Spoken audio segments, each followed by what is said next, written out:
catchy music.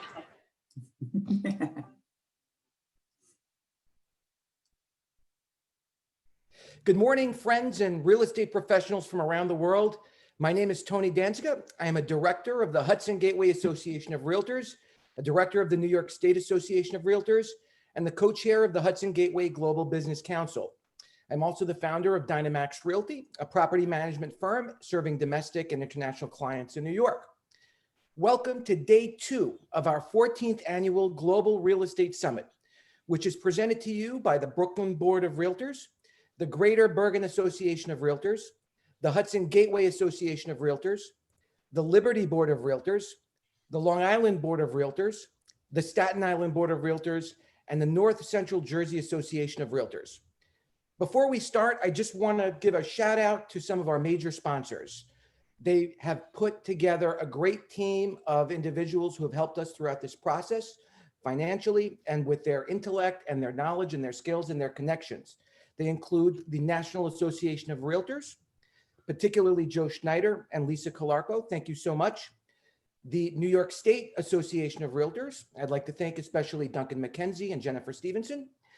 The Zillow Group, CoreLogic, the Staten Island Multiple Listing Service, and for the first time ever, One Key MLS. One Key, if you don't know, is a newly merged MLS that brings together the former MLSs of the Hudson Gateway Association of Realtors and the Long Island Board of Realtors. It is now the largest MLS in New York State and one of the top 10 largest MLSs in the entire country.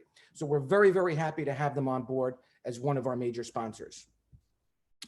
Yesterday, some of the most successful and trusted professionals in their fields shared practical yet crucial updates on topics ranging from global financing, global tax issues, visa and immigration.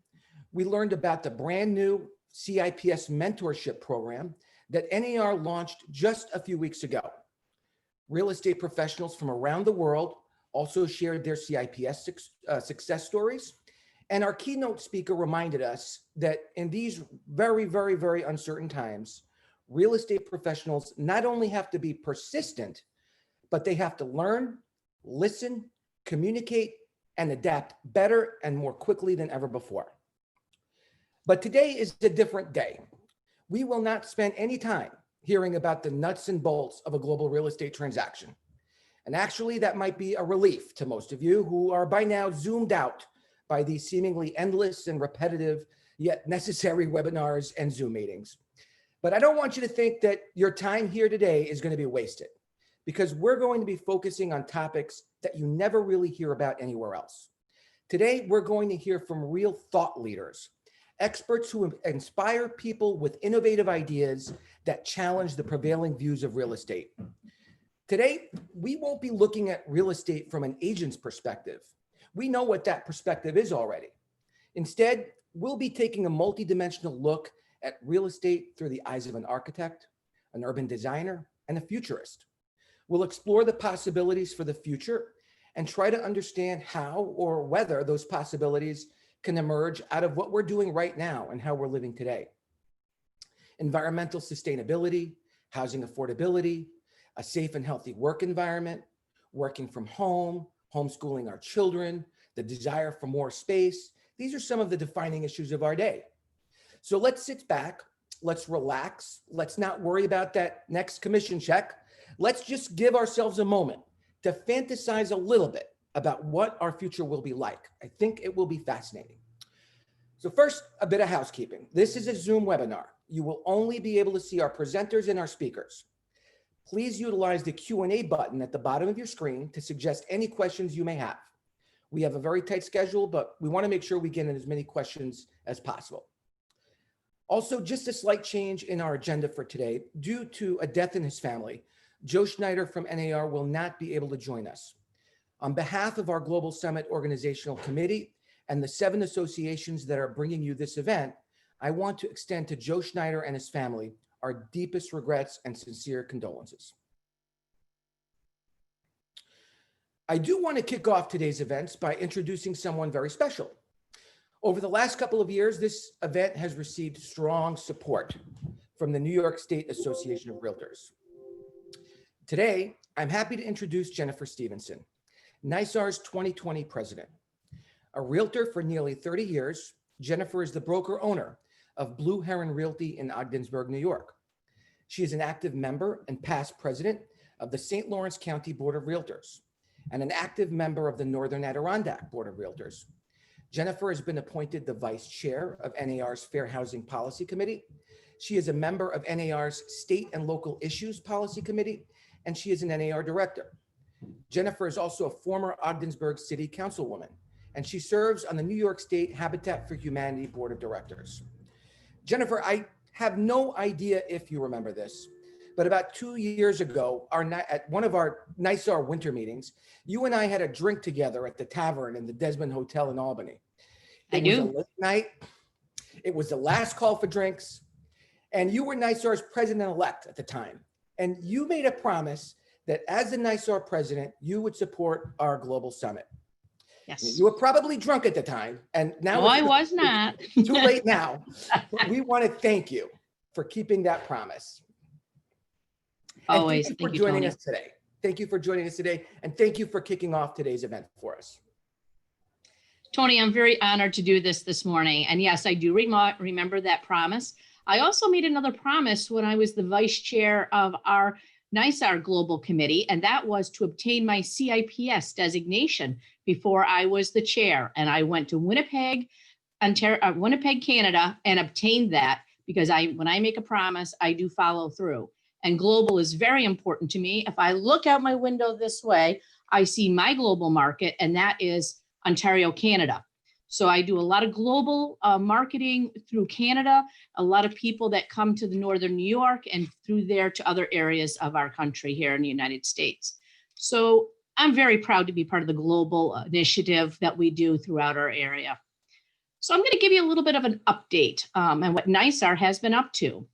And I'm very proud of what we're doing and how our committee is growing and how we're interacting and working with our local boards. And it's wonderful to hear about this event that's been going on for over a decade and just keeps gaining strength and gaining other resources. So this year, FIAP is holding their first CIPS Institute next month. And Linda Lugo is instructing via live broadcast. So that's going to be pretty amazing. It will be taught in English, and we already have 20 people signed up. And NYSAR also held all 5 courses for the CIPS Institute via Zoom this year with 125 enrollments. We also held 2 RSPS courses via Zoom with a total of 54 participants. So we're really rolling here. We launched our new website with global resort pages in February. If anyone has any resources they'd like to add to that, it can be found at nysar.com/news/global. And if you want to do that, we'd happy to do that for you and just contact Kristen Cohen at kcohen@nysar.com with any of those details. Let's share that information. NYSAR has a global resort and second home markets committee that meets twice a year at our business meetings. And again, I am a very proud past chair of that. At our February meeting in Albany, Steve Maggi, Esquire, who operates SMA, a boutique law firm based in New York City, helped foreign companies to expand their businesses into the US. And he spoke about working with foreign real estate buyers and investors.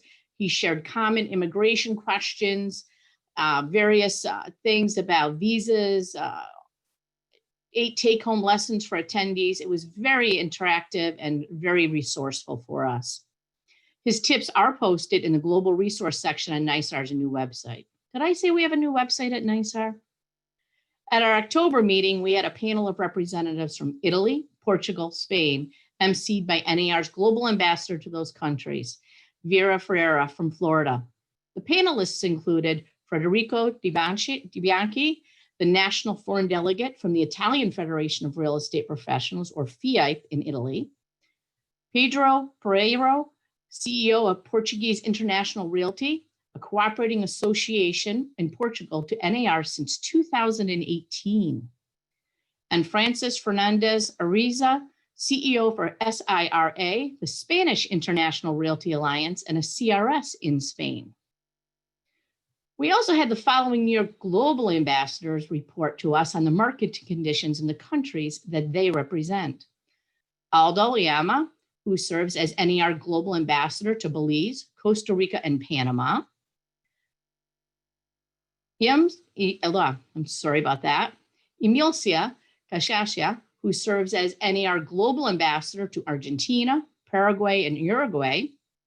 Aries Ducuna updated us on the market in India. And Yoshi Takita provided an update on the real estate market in Japan.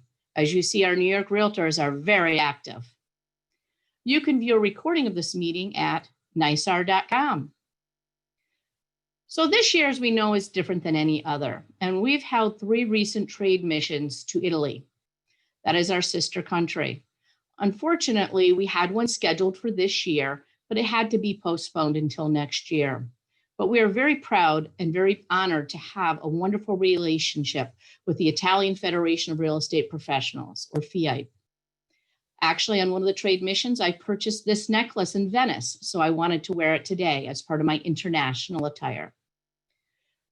With these trade missions, it's very interesting because we actually get to go and view some homes, but we learn about how they do business, the importance of a notary in their communities versus our communities, how they actually do business, how they market, how they interact with each other, and opportunities for their markets with us and for us with them. And I will tell you, through this pandemic, I have kept up with a lot of my friends that I have gained from over the years of traveling to Italy with NISAR. And we've been keeping in contact with each other, keeping updated on what's changing, how they're doing business, how we're doing business. So these trade missions are amazing. I know that some of our boards had a virtual trade mission this year. I was not able to attend that. But we're reaching out and we're finding ways to do business. And that's what we've always done, and interact with each other. And the world is there for us. And even now with Zoom, it's even easier to interact with clients and customers throughout the world and each other. So with that, I say thank you so much for inviting me here today and being part of this opening of this wonderful event. Thanks so much, Tony. Thank you, Jennifer. Thank you. And always thank you for your support, and thanks to NISAR. And thanks to all of the people that you mentioned in your opening remarks, Emmy Cassis, Iris DeCunha, Yoshi Takita, Aldo Ayama, all of them are part of our organizational committee for this very special event that we're holding right now. So they're really, really rock stars, CIPS rock stars, I'll call them. So thanks to them, and thanks to everyone else you mentioned. They've always been very supportive of what we do at NISAR, at the local level, and at NAR as well. So thank you very, very much. Thank you, Tony. Thanks for all you do. Thank you. So our next speaker is architect Raya Ani. Raya is an award-winning multidisciplinary architect and urban designer. She's worked in Baghdad, Boston, Dubai, Germany, New York City, and many other cities around the world. She has been named one of the most influential architects in the Middle East since 2015. She received her bachelor's degree in architectural engineering from Baghdad University. She also received a master's degree in architecture from MIT, where she was also awarded the Harvard MIT Aga Khan Scholarship. Raya was the 2017 president of the Middle East chapter of the American Institute of Architects. She is the founder and design director of Raw NYC Architects, which is an award-winning interdisciplinary studio based in New York City and Dubai. In 2019, Raya received the title of Fellow by the American Institute of Architects. It's their highest honor, and it was awarded to her for her excellence in design and outstanding contributions in the field of architecture. Raya once said that she loves creating self-sufficient communities through innovation and technology, while also embracing sustainability. She also said that she loves imagining alternative lives and alternative realities that don't exist in her immediate environment. Raya, welcome to our 14th Annual Global Real Estate Summit. We'd like you to help us imagine what some of those alternative realities might look like for us. Thank you. Okay, let's see how I'm going to do this.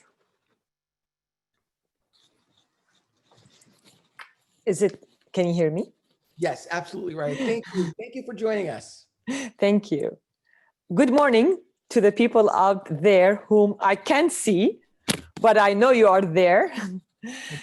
I thank you for being here. I thank Tony for inviting me, and I thank all the speakers for sharing their knowledge. I thank everyone who put this together, and special thanks to the sponsors. Thank you. So to give some, I think that you guys have the control over the slides. And so I will say, sorry. Okay, I'm trying to see how I can make the screen smaller.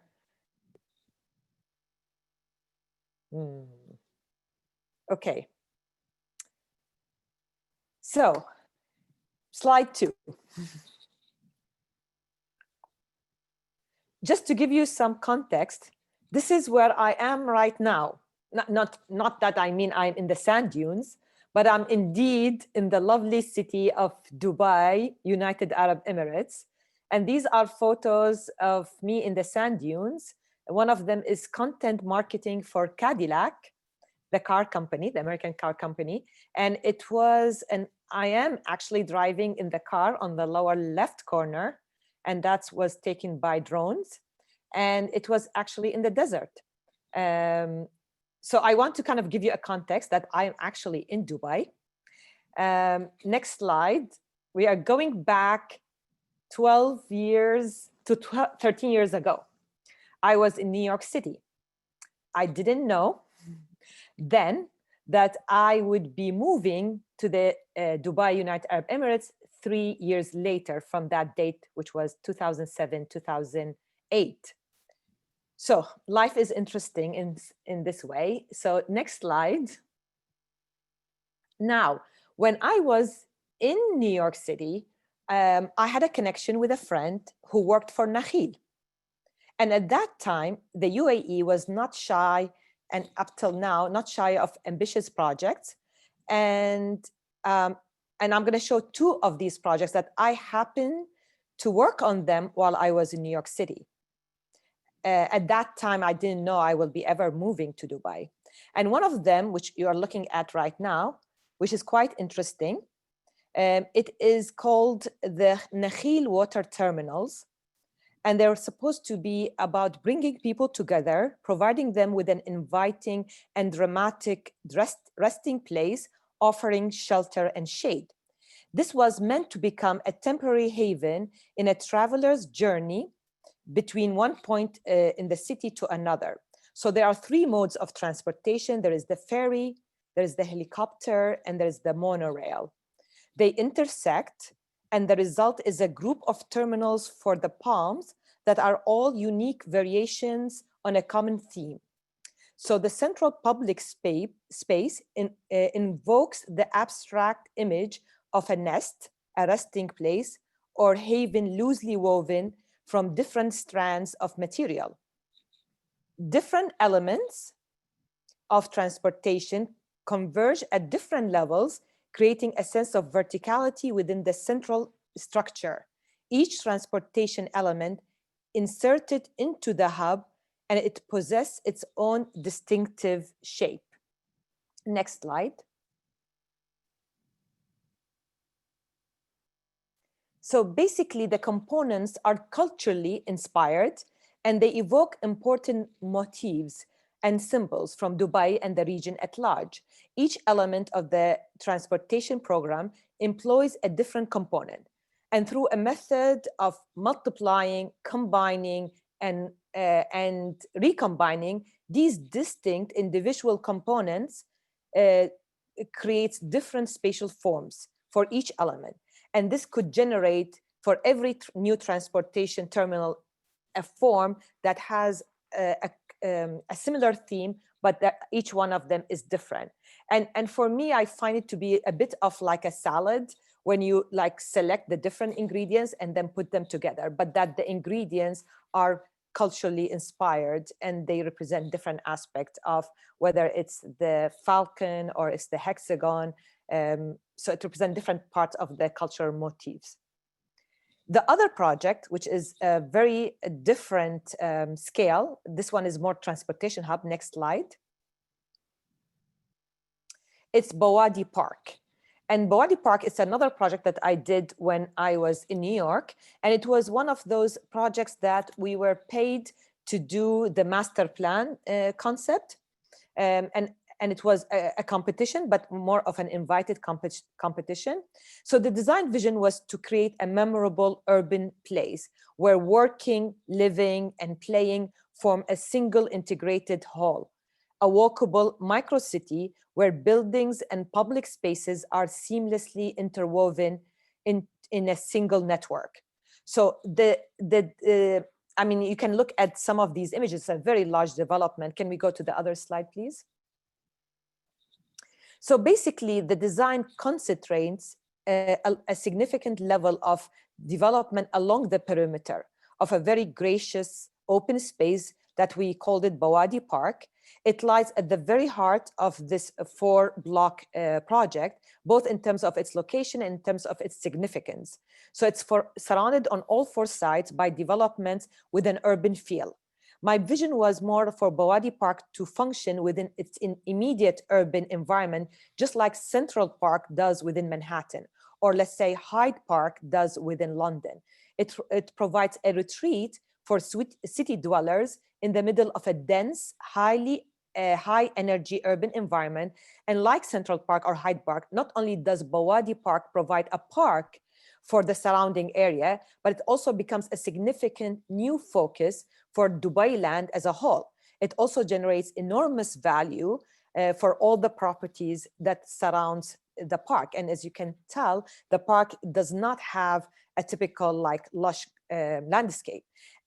So because it was central to the design vision is this delicate relationship between urban density and energy consumption. And you can see these are wind turbines to generate electricity. So land had to be treated as a precious resource in which vertical expansion was the only truly efficient possibility for urban design, urban growth. So it's vibrant, mixed-use development, combining residential, office, and retail spaces with 2 additional public amenities that are going along 2 promenades. One is the cultural promenade on one side, and the other one is the leisure promenade. And these promenades are the connectors that draws the value from the Bawadi Boulevard all the way to the south-lying blocks in order to bring the value in. So the densely massed mixed-use buildings in the project share amenities while occupying a relatively small amount of land. This way, it leaves more space for parks and other open spaces. Next slide.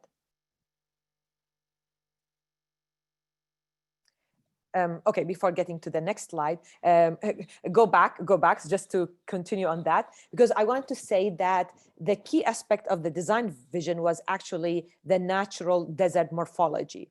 This is where the direction of the sand dunes on the site inspired the basic pattern that weave together the buildings, the public spaces, the pedestrian promenades, and the street. So by echoing the natural morphology of the sand dunes, it allowed the artificial and the natural environment to blend together.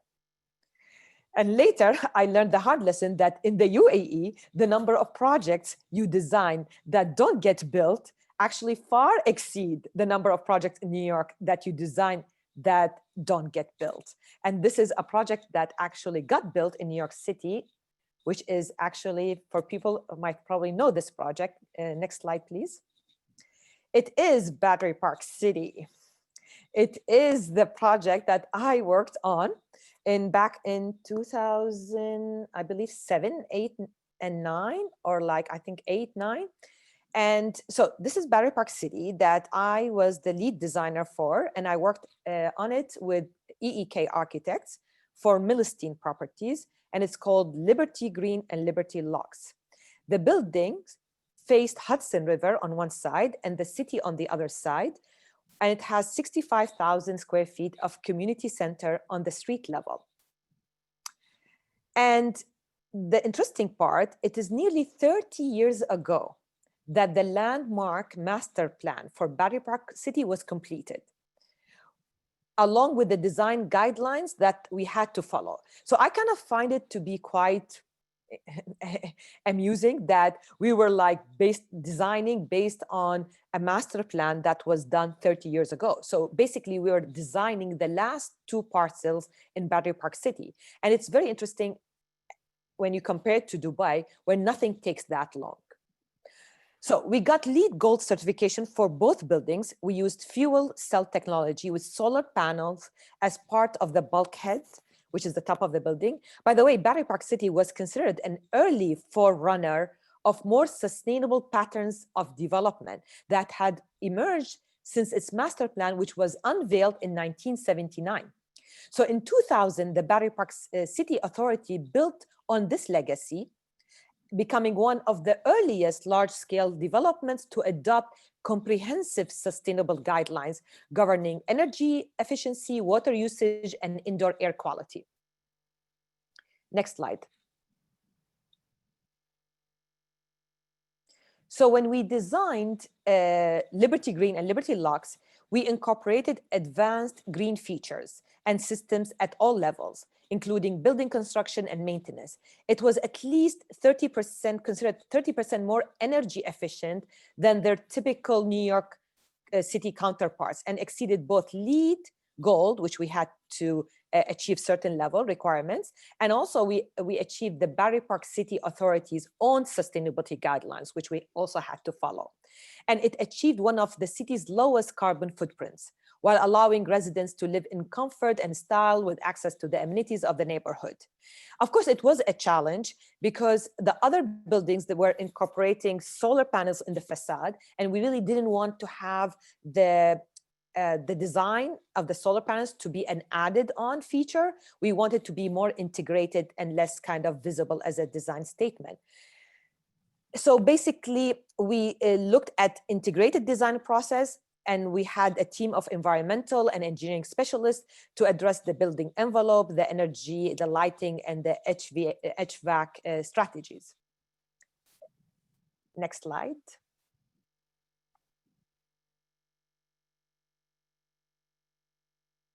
Now, interesting enough, when around the same time, I feel like we were hooked to Dubai.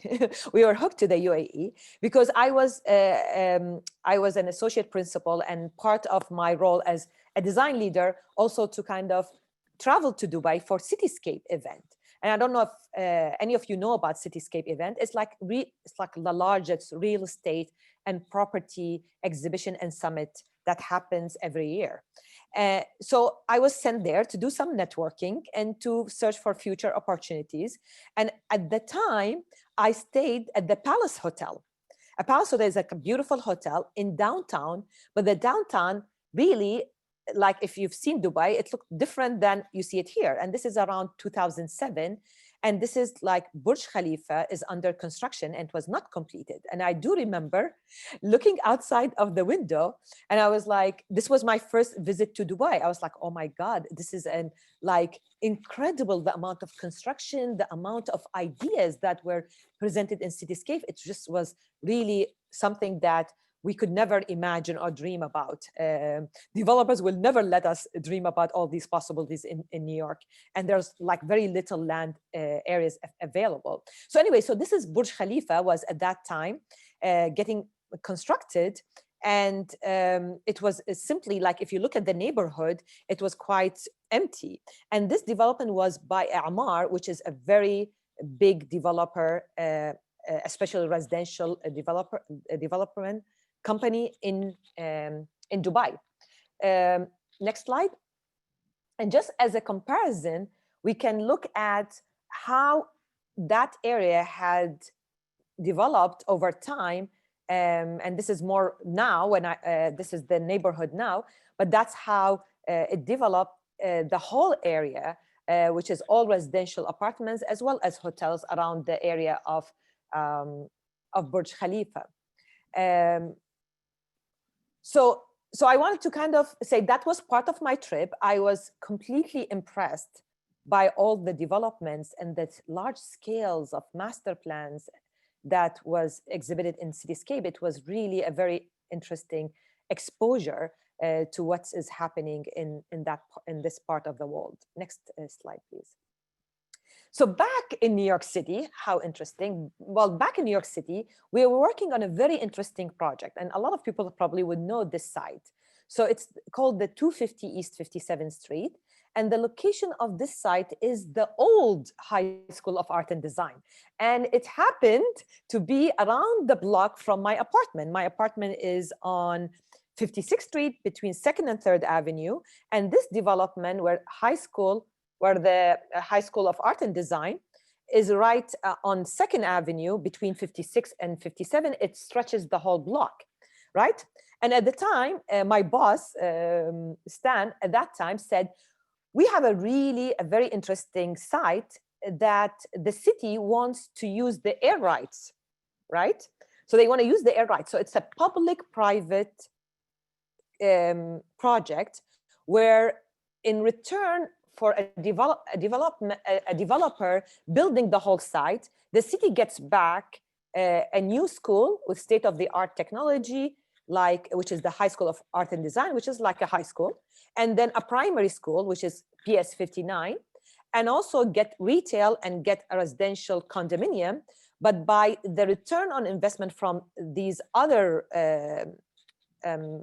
parts of the program, that the city does not have to pay anything, but gives its land and the air rights in order to get schools in return. So it's a very interesting project, and I was really very excited about it. We worked very hard on it, and I was leading the team. I am the one who came up with the design, and we were working with a developer competing with a developer against Stephen Hall Architects with another developer. So we were like the two teams, and actually we won. And it was very exciting. I was very, very happy.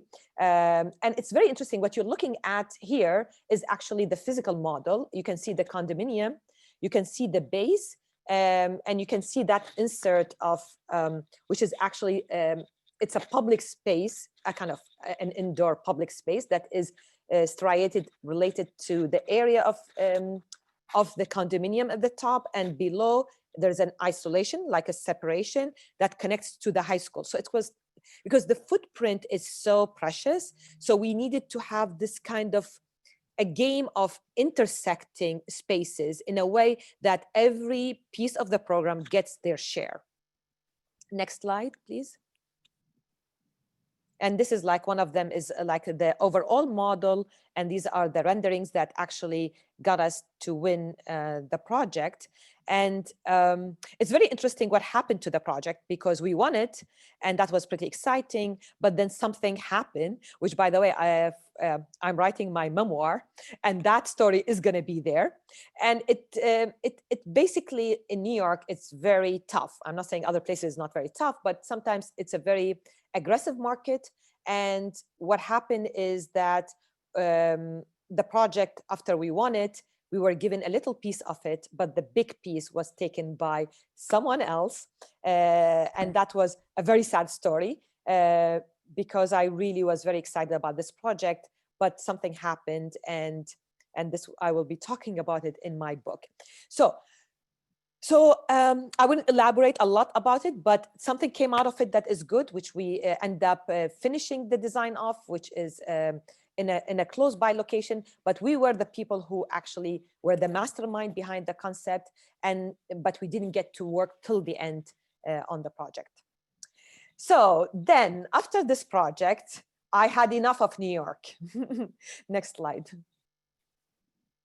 The funny part is that, you know, my apartment building was like one or two like little buildings between me and the site. So this construction was started on the site, and I hear the drilling all day.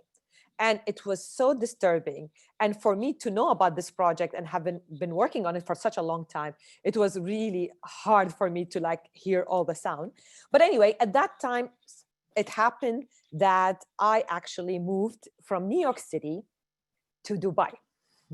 So, and it was a certain personal circumstances that kind of opened an opportunity for me to be relocated to the UAE. And I thought, okay, where would I relocate to? And I said, okay, I need a city that is as dense and as active as New York City, because I feel I'm such a New Yorker that you cannot put me in any suburban area. So even Abu Dhabi was considered too suburban for me. So I wanted to move to Dubai, and that's what I did. Next slide. So the immediate contrast, which was very interesting, is the story with Dubai was completely different than my experience in New York.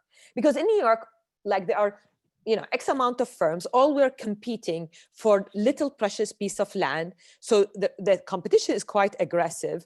And also there's not many opportunities for building towers or any kind of large development. They're very, like in Manhattan.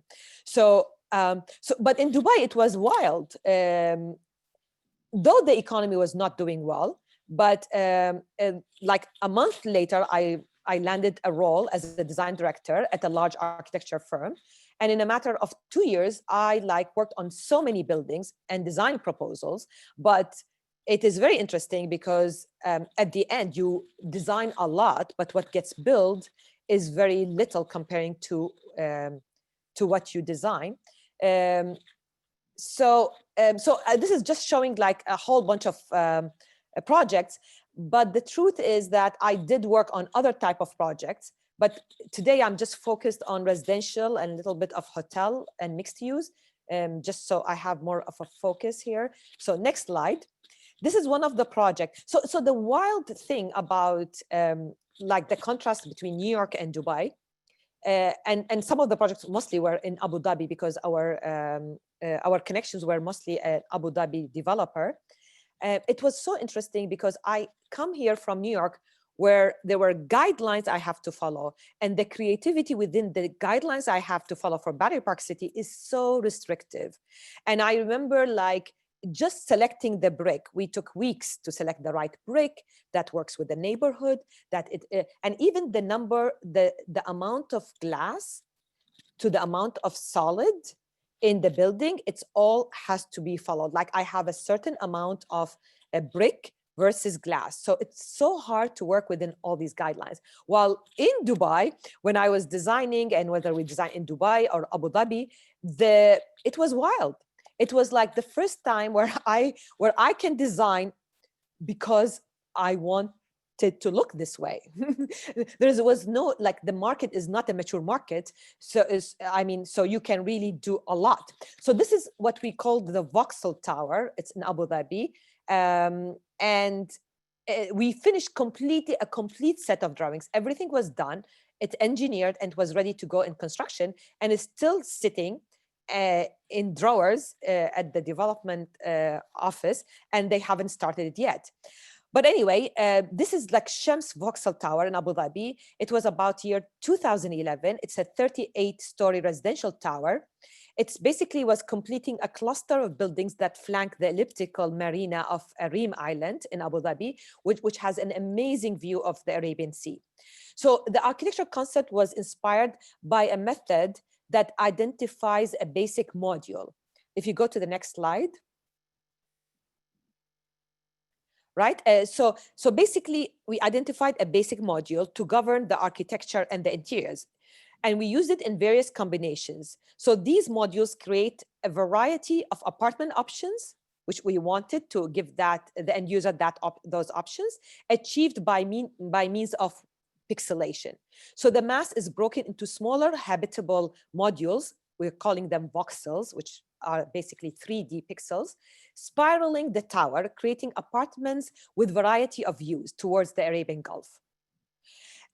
And the marina and the promenade, all of that was within the site of the apartment. So the tower contributes to the overall urban character of the Reem Island. And the project has the tower aspect and the podium. And it's about 145-meter high, and has 3 levels of podium that includes townhouses on the upper 2 levels. What I have done a lot is that I use the townhouses as a buffer to actually hide the parking garage behind it, while at the same time I could give an immediate access from the garage to the townhouses. And basically, there is also at the street level, there's a lot of retail, and then we have balconies that overlooks the whole view of the Arabian Gulf. Next slide.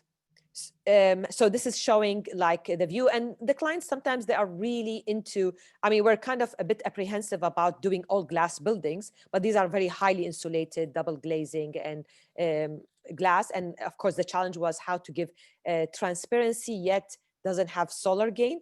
But usually the clients are very adamant about having like a full floor to ceiling glass, especially when you have such amazing views. Next project. So next project is like, this is one of the wildest kind of projects that were all like about maybe 15 towers all around that bay. And we needed to design a different design for each one. This is called the Coral Tower. And this is a very interesting section because if you see, it's like the skin undulates vertically. And the apartments shift from being 1 bedroom to 2 bedroom to different sizes because we had to accommodate different sizes for 1 bedroom and 2 bedrooms, which you know, the developer wanted to target certain sizes of spaces. And so another project, that is a project that I was happy to see completed. Next slide. Okay, so this is the same development, and you can see the apartments plan on the lower right corner, which is very interesting because basically it is divided as if there are units on its own. So to kind of break the mass, but also these like valleys are also opportunities where the amenities are there. And here it's the standard to have like more than even 1 swimming pool. You could have multiple swimming pools and you have like gym and other outdoor amenities. Next slide. This is a project, actually, this is a real photo of the project completed. And that was what is called Saraya project. It's Saraya 1 and Saraya 2, and it's perched on the edge of the Arabian coastline. It's a waterfront development, and it offers uninterrupted water views. And the skin, again, which is like, you know, directed by the client who wanted a lot of glass, is smooth. It's very smooth, and it has this undulating surface. And it's supposed to reflect the echo of the water that it towers above.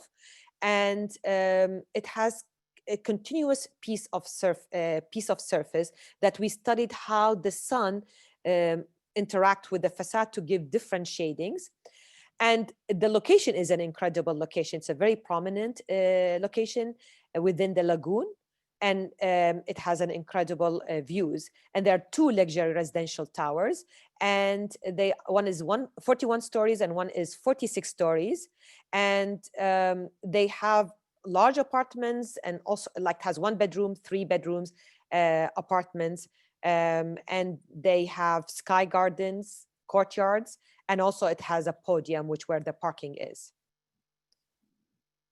Next slide, which is for the same project. You can see it, the build project at night, and you can see the sky gardens, which offer this kind of retreat for the residents. So that was, I was happy something was built because I was getting tired of the things that we do and doesn't get built. Next slide. So I put this slide, which is a very interesting project. And I put this slide because I didn't know if this project is going to be completed, because it was an ambitious project. It was one of the first projects that I have seen in the UAE where you have pools on nearly what seems like every level of the building. And if you see on the left side, it's quite a challenging building to construct, because what's happening is the apartments are shifted, so from one level to another. So basically the roof of one apartment becomes the pool of the apartment above, or like the outdoor area. So it's very challenging because typically in buildings you have to have a shaft, if you can imagine, like whether it's like a garbage chute or like the mechanical system, you have to have vertical shafts. So typically in apartments, what we do is we stack the bathrooms, so we could have a shaft and all the services run through them vertically. Well, this one is impossible to do that. And I was very curious because knowing that Dubai has a lot of ambitious projects and some of them does not see the light, I was very curious to see that project, if it's going to get built or not. So this was drawings that were done probably 2012, 13.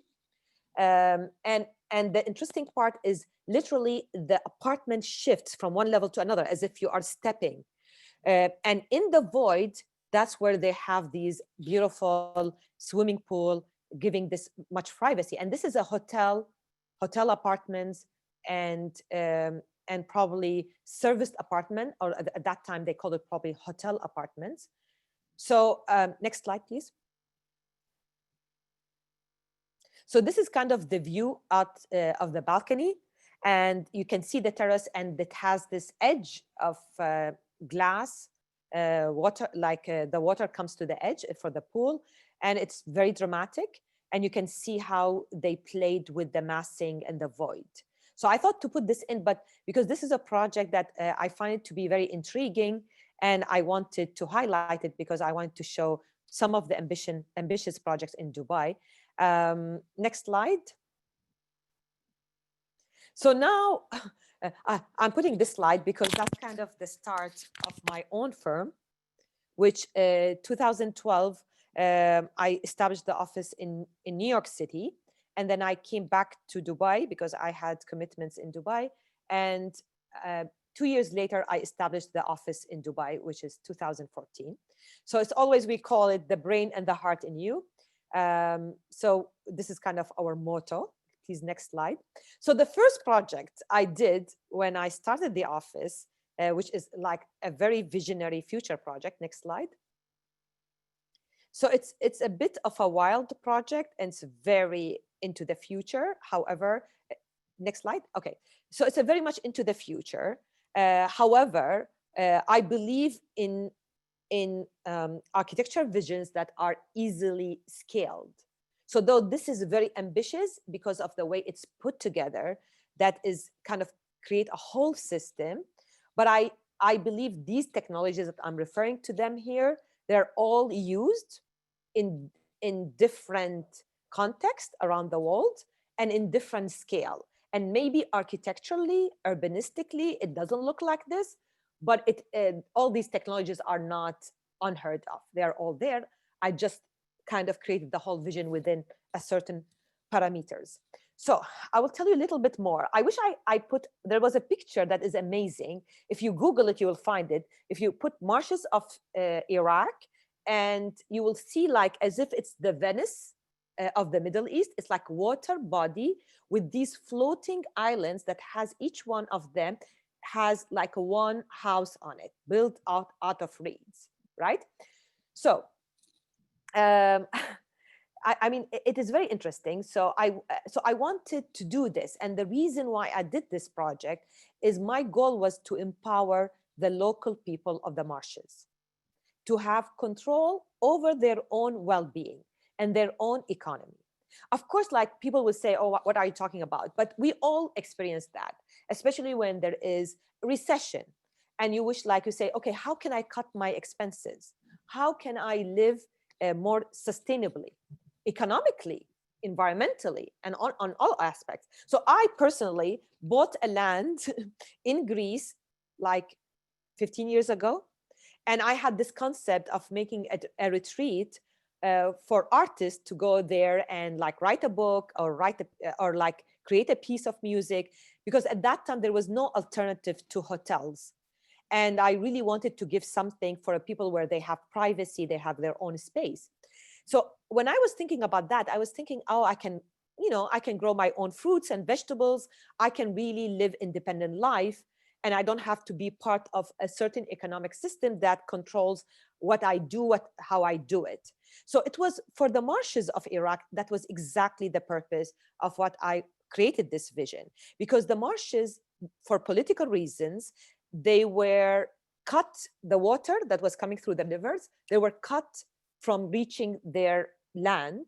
So they were like starving, and they had a lot of environmental issues related to water. There was not enough water coming in. So there was a lot of salt in the water, and they couldn't grow their fruits and vegetables, and they were really affected by it. So when I thought of putting this together, I thought about how can I create a whole community that is independent of the larger economic system, while they can create their own food, they can harvest their food, they can have their own fish and produce, and they can sell out to the other neighboring communities, and in a way that they can be self-sufficient. So, so because it has been, by the way, this site is on a UNESCO World Heritage List of sites, and I'm not using the site itself, I'm using the perimeter of the sites, the outside of the outskirts of the site, as more of these structures that are emergency structures to come in, to like save the environment, to restore the marshes, and to clean the water, and to do all other functions. So, next slide, maybe it will kind of explain the concept better. So basically, the design intends to provide a conceptual framework to organize the marsh communities into an economically viable entity while addressing their most critical ecological concerns. And I also wanted to preserve their tradition of fishing and farming. So the proposal recommends technologies to produce organic food and potable water, generate green energy, and even cultivate fish. It's the idea is to inspire the indigenous people to engage in restoring their ecosystem of the marshes, and to empower them, because they all ran away from the area that they inhabited before to the cities abroad. And they were living in apartments, they were not comfortable, but because they were running away from what was happening around, because they couldn't have a source of living. So what you're looking at is vertically, what you were looked at in the first slide was vertically slim structures, very slim structures that vanish towards the sky while barely touch the landscape, and are interconnected within floating islands. These islands are dispersed in the landscape, forming a pattern similar to the existing islands of the marshes. And the four structures, one of them is living, one of them is for work, one of them is for water, cleaning the water, and also for the green. And so basically you are growing your fruits, vegetables, and you have fish tanks because the leftover of the fish is taken by the plants. So it's kind of the aquaponic and the hydroponic system that has been used for decades now. And it's very interesting because at that time in Dubai, that was 2011, I was researching all these technologies of how I could grow plants in these vertical structures, and how I can use fish and grow fish in these ponds. And I realized that Dubai at that time was actually researching this. And now this is like 8 years later, Dubai now, all the markets has like cucumber, tomatoes, lettuce, all of them grown in that type of system, which is incredible. So anyway, they are made of, the structures are made of lightweight prefabricated components that can be erected quickly where needed with minimum impact on the environment. They are designed to enhance the natural conditions by cleaning the marsh's water, treating the waste, generating energy, purifying air, and improving water quality. And this way we can accelerate the restoration process for the return of the people to their marshes. It's a very future idea, but its principles are already in practice for decades now. And it's definitely a scalable vision that I believe in. It's quite important to initiate those ideas now. So next slide. Okay, so AMH Terraces, a 44-story building located in TCOM. The floors of the building alternate between duplex apartments on one floor and simplex apartments on another. So it's quite efficient, because when you have duplex apartments, you don't need to have a floor on every level. So actually your efficiency of floor plate is quite high. So the architecture of the building celebrates the open views on the north and south side through carving out the corners with green terraces. And this also provides a frame for the building's flora, allowing inhabitants to view panorama panoramas, views across Dubai. And this has a 5-story podium, which is lined up with apartments. And it was breaking up and softening the mass of the podium. And it allowed also the building to engage better with the street. I have to go maybe faster. So, I mean, there are many sustainable technologies that was used. And I just want to mention that sometimes the client says, no, it's too expensive to do this or that. But I think that there are so many passive cooling strategies, like from cross ventilation, using green walls to reduce noise pollution. I think that it's also the orientation of the building is quite an easy thing to do if you have control over it. And we used a lot of local region floras, and we like supported biodiversity. By the way, we specified the species that we used in the building. And basically this building, next slide, it's a very interesting building because the client, and that's why I showed you the other project, what has the pools in the apartments, because the client was influenced by the other building. And he said, I really want you to put pools on different levels of the building. And I said, are you sure you're going to be able to afford it? Because they always say that, but then later on they just aspire and then like, oh my God, it's expensive. So anyway, he supported the idea of wanting to have these pools in the building. And you can see on the right corner, lower right corner, this is the view of how it's off Sheikh Zayed Road. And you can see how the mass is broken down. And what's behind those townhouses is basically parking. So I'm going to go a bit fast. So, okay, so the next slide is Marina Tower. And I'm going to go quickly through this. It's a hotel in Marina. Next slide. And I'm not going to talk a lot about it, but the client was very specific of what he wants. And these are 3 different design ideas of how the building is articulated. And it's very interesting plan-wise, but we will move on to the next slide. And because I want to show you videos, because videos are more fun. So Ayaz Zaman Villa, AZ Villa, we call it. I want to show like residential, like villa type, and I want to show you a tower or a high rise, just to give you like a sense of things. So this is very interesting because this is the entrance of the house and this is facing west facade. And the client is very, he comes from a culture where he has to live with his parents and all his siblings in one house. And he was getting married. So it was a very difficult problem because he wanted to live in this house, which is his house, but he has to to accommodate his 5 other brothers and his parents. Yet he wanted privacy. So it's a very interesting house. Next image. And so it has a sequence of privacy being there's courtyards that has a very, very open views because we couldn't have views to the outside because they are very private family and they are very conservative. And so they wanted the views to be on the inside.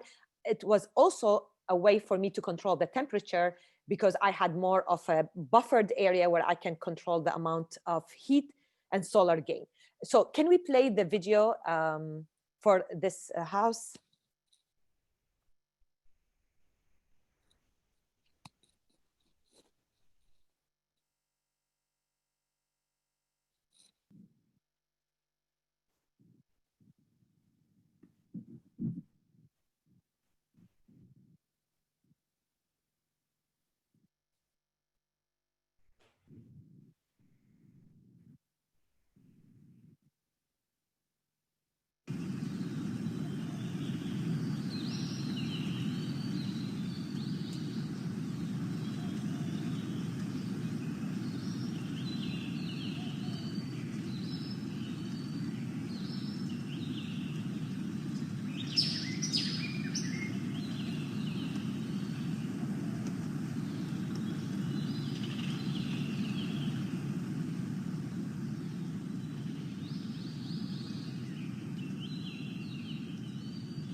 great. Thank you.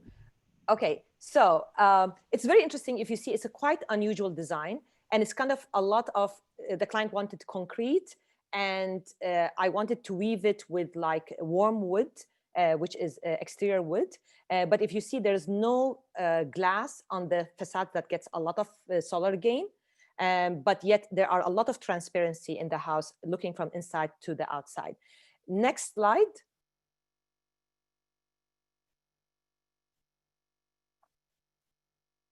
So I'm going to go into the next project, which I would love to also play the video. And this project, I want to, next slide. Okay, so this project is actually a very interesting project because it is affordable. I mean, I know I call it affordable housing, but it is. It doesn't look to you might as an affordable housing, but it was a very tough market because the area cannot take luxury. So it was kind of what we call it design within reach. Next slide. And I can talk to you about it once we play the video. But I had this concept, what I call it the raw wrap, which is the client told me that, okay, so the money we're going to spend on the amenities. Basically, we're going to have, reflecting pool. We're going to have a swimming pool. We can have healing gardens. You can come up with any ideas you want, and you could like make a design statement out of it. And that's what exactly I did. So the raw wrap is this kind of a wrap that goes around the building to connect the different levels of the amenities on the ground, on the podium level. And it goes from a pool to reflecting garden to healing garden to actually an outdoor movie theater. So can we play the video, please?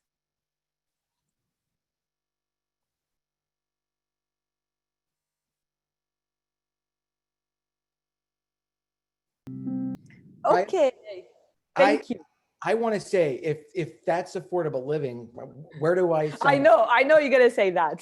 So next slide, because this is the cool thing, is that yes, that is affordable living. So next slide is actually the interesting part is we had to do feasibility studies, and I'm not going to get into the details, but this is a feasibility study that we don't typically do as architects, but I wanted to do it just to empower the situation of the investment, to make sure that to make the stakeholders comfortable. So basically this is counting like the price of the land, the price of the consultants, all the fees, next page, and basically figuring out what will be annual investment return from like the duplex, the 1 bedroom, the 2 bedrooms, how much income, and the number. And this was actually in a difficult time where it was very difficult to get like 8.3% return on investment, which was considered a very good number.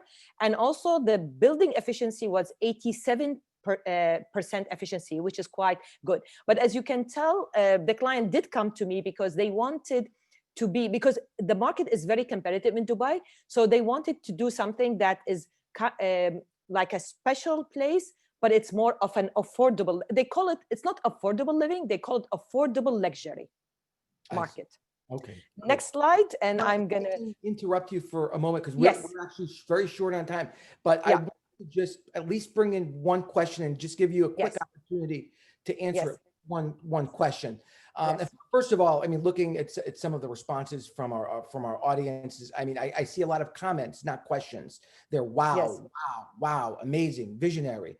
And I think we really love how you're able to bring sustainability into the picture. One of the questions is, how can we build sustainable construction in places like New York City where we have older buildings? How can we incorporate sustainability into older buildings? And this could be a question that maybe would be the focus of an entirely different seminar that we can have another time. But but I can explain it quite quickly. I tell you, because my experience in New York City, I designed a school for children.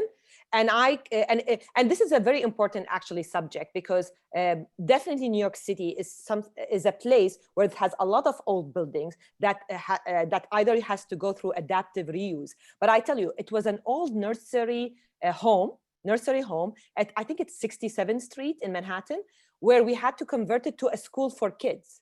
So basically the building was an old brick building from 1917. So we had to repoint the brick, for example. We had to change all the panes of the glass, but we had to follow very strict design guidelines for sustainability, and we managed to do it. So it is all possible. It is all possible. That's all I can say in brief. Great, great. Wow, Raya, thank you so much. We've been talking a lot about the future, and I think from your work, I think you've demonstrated that the future might actually be here, and it's been very exciting. I think our audience was really impressed with your talk and with your vision for the future and with what you're doing today. I really hope that you can come back on another day, and maybe we can focus on some of the topics that you brought up. Thank you. Thank you. Thank you so much. It's been fun to have you. Thank you. Thank you. Thank you. And so leads us to another question. Why the heck are we here today? By here, I don't mean the global summit. I mean, what are we doing zooming around on our computers right now? Who would have thought that this would be how we'd be running our lives and our businesses? I could say there's probably somebody who was thinking about it, and he's actually our next speaker. Liviu Tudor hails from Romania, and he is the president of the European Property Federation, Europe's leading real estate organization representing owners, investors, and developers. He is also the founder of his own business, Genesis Property, which owns the largest number of Class A office buildings in Romania. His company's portfolio also includes the largest privately held campus in Romania, where they host and mentor 1,800 students. In response to the COVID-19 pandemic, Mr. Tudor developed the Immune Building Standard, which was the world's first open source global certification standard designed to ensure safer, healthier, pandemic-proof environments for people and organizations that are returning to their offices. Mr. Tudor, thank you for joining us today, and we look forward to learning about this amazing new initiative. Thank you. Thank you so much. I will share a screen with you, if you allow me just 1 second.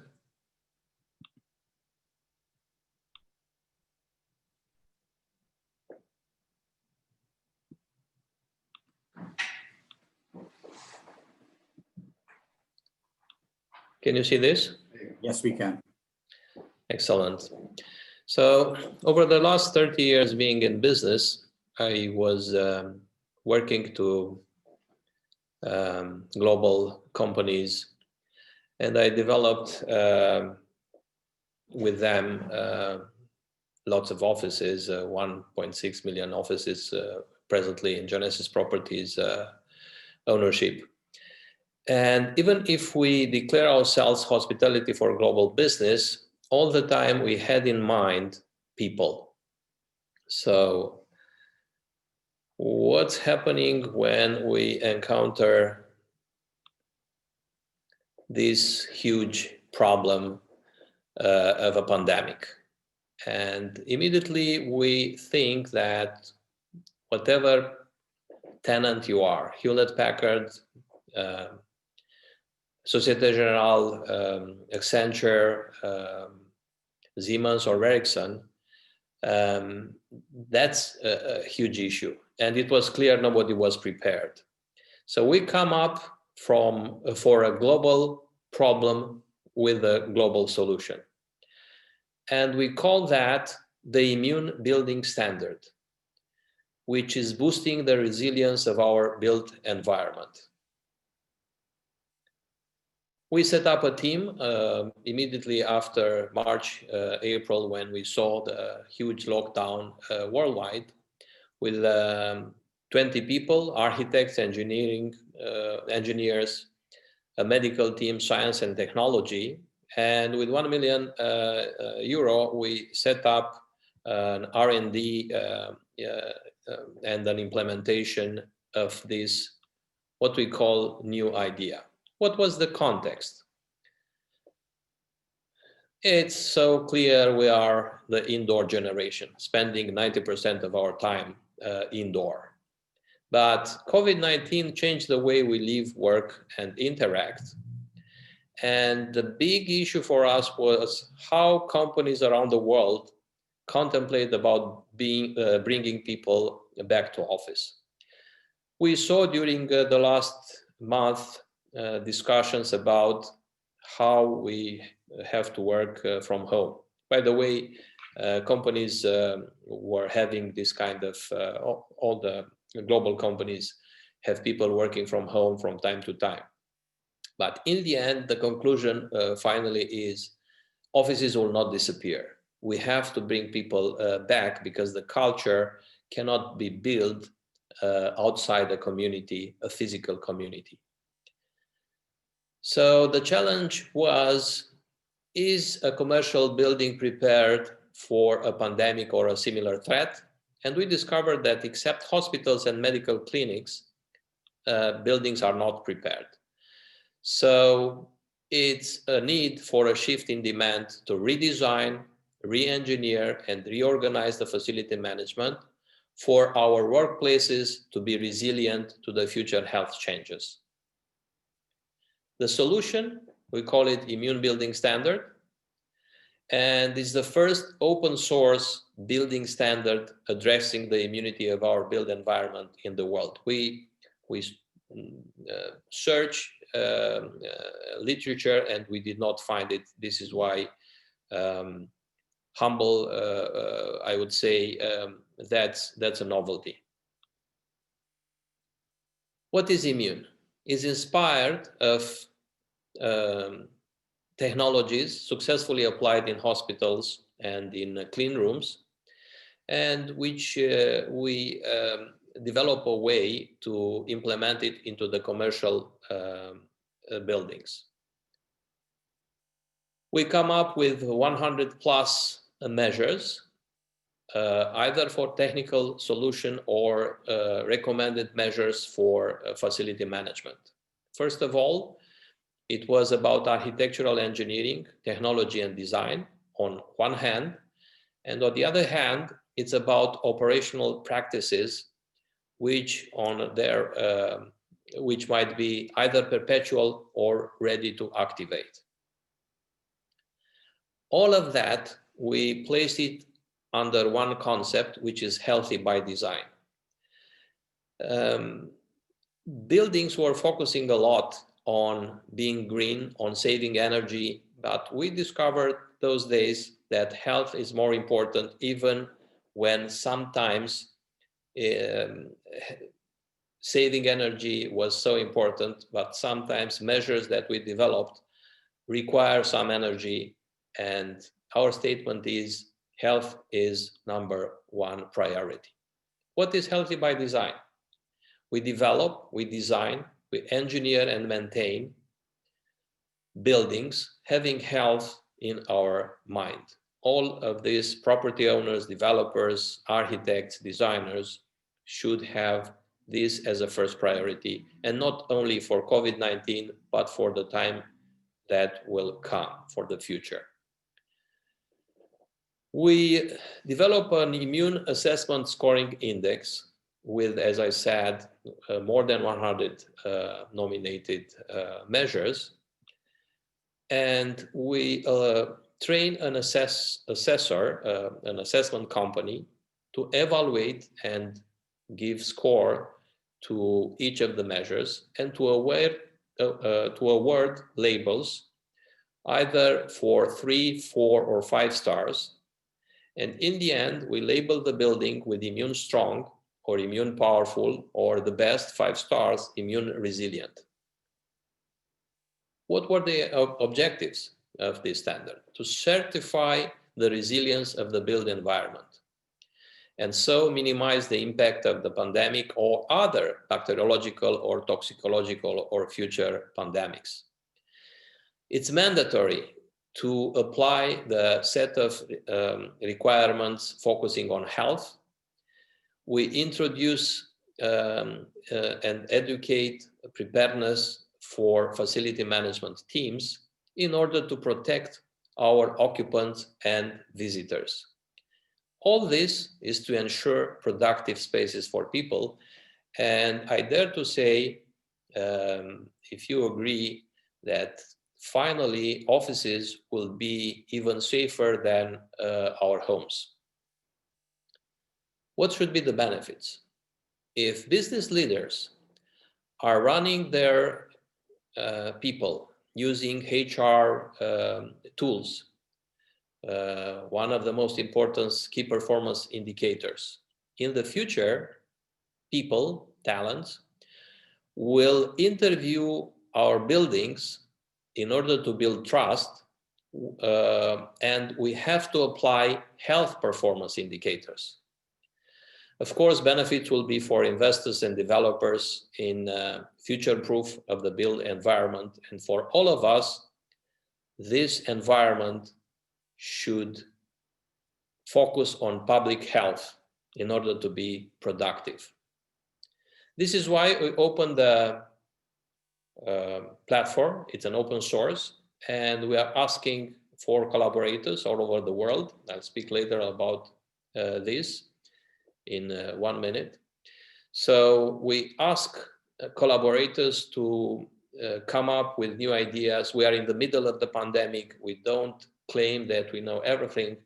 There are different companies in the world inventing different products and different rules. And we ask them to become contributors. Contributors will definitely have benefits in leadership, in productivity, in clarity, because we have a math-based appraisal with levels, in their perspectives, and of course, helping them to build and advise buildings and owners with health in mind under this umbrella, Healthy by Design. Their reputation should grow up being pioneers, and communication, regional and global coverage, I'll show you a little bit later. We are working presently for the first immune building in the world with this tenant in one big building, 15,000 square meters. And we are happy to see how open they are to become the first immune building in the world. Just to see that when we start to talk with the world press, we receive quite an impressive media coverage, and it's practically all over the world as a quite received subject. What's next?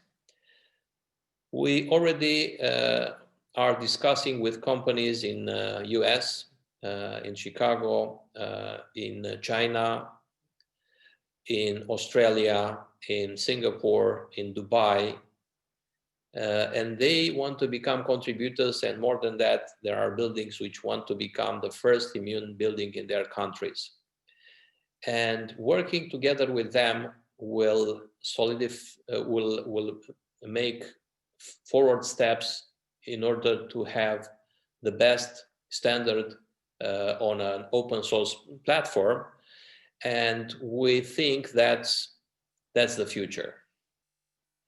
You can find details on our site, Immune Building. We are working on a new version, which is much more developed. But I am curious if there are questions, and of course I encourage interested people into the subject to talk with my team and to develop together the standard. Thank you, Mr. Tudor. Obviously, you appear to be quite the visionary, because this is something that seems to have been turned around quite quickly since the pandemic took hold of everyone's lives. You mentioned some of the media coverage that this has had, and I saw CNBC. There was actually an article in CNBC several weeks ago where they talked about buildings trying to improve the air quality, the water quality, the lighting, the acoustics, bringing in better filtration, air filtration into their buildings. Is there a guide as to how buildings that exist today can start to implement some of these changes to meet some of the standards that your certifications require?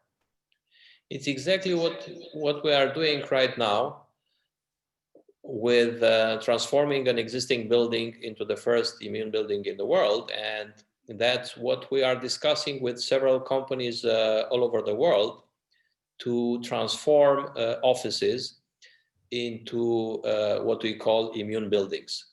Of course, the standard will apply to whatever commercial building, to apartments, to schools, to factories. But for that, we open discussions with specialized designers. 80% of the work, I think it's already done for offices. It's just to adapt the standard to specific commercial buildings. We are doing that. We are preparing manuals and movies. The standard will be online because that's the requirement of today and the future. And we receive an amazing reply to launching this standard for existing buildings. Of course, we'll apply for new buildings, and this will be a separate part of the standard. And there seems to be a lot of talk about improving air filtration, improving the quality of the water. Those seem to be things that can be manipulated through mechanical systems, better mechanical systems.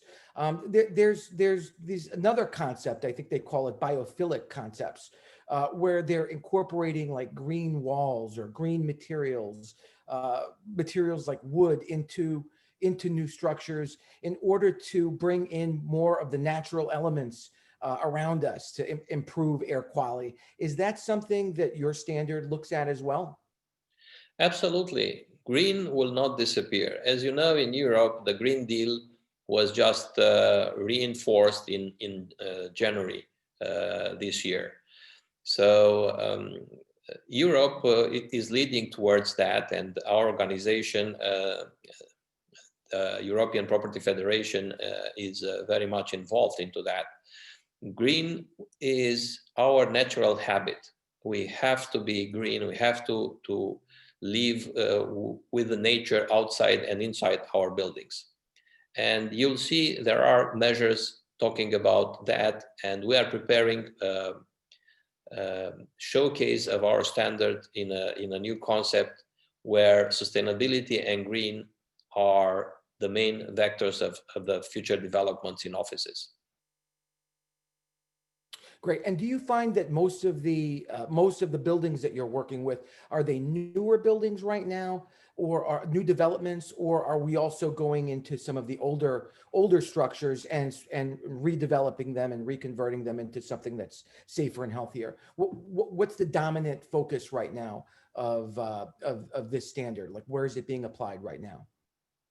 Right now, we are discussing with owners having existing buildings with tenants, because the main goal is to show to our tenants as owners and to the employers, to the employees of our tenants, that we are taking serious measures in order to make offices very safe places.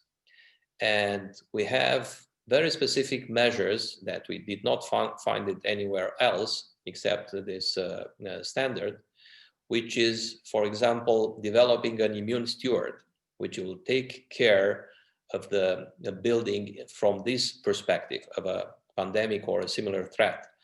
The most important thing today is existing buildings to become immune. And then, of course, future buildings will have to take and to incorporate this standard. If you want, the same way you develop a fire safety measure, and it is by law, when you develop and design a building to incorporate measures, you spend money, you put those measures there, and then you pray never to use it, because this is firefighting measures. The same way we have to implement measures for immunity of the building, and hopefully we'll never use it. But in case that a new pandemic or a similar threat will be in force, then a special trained officer will know exactly what button to push.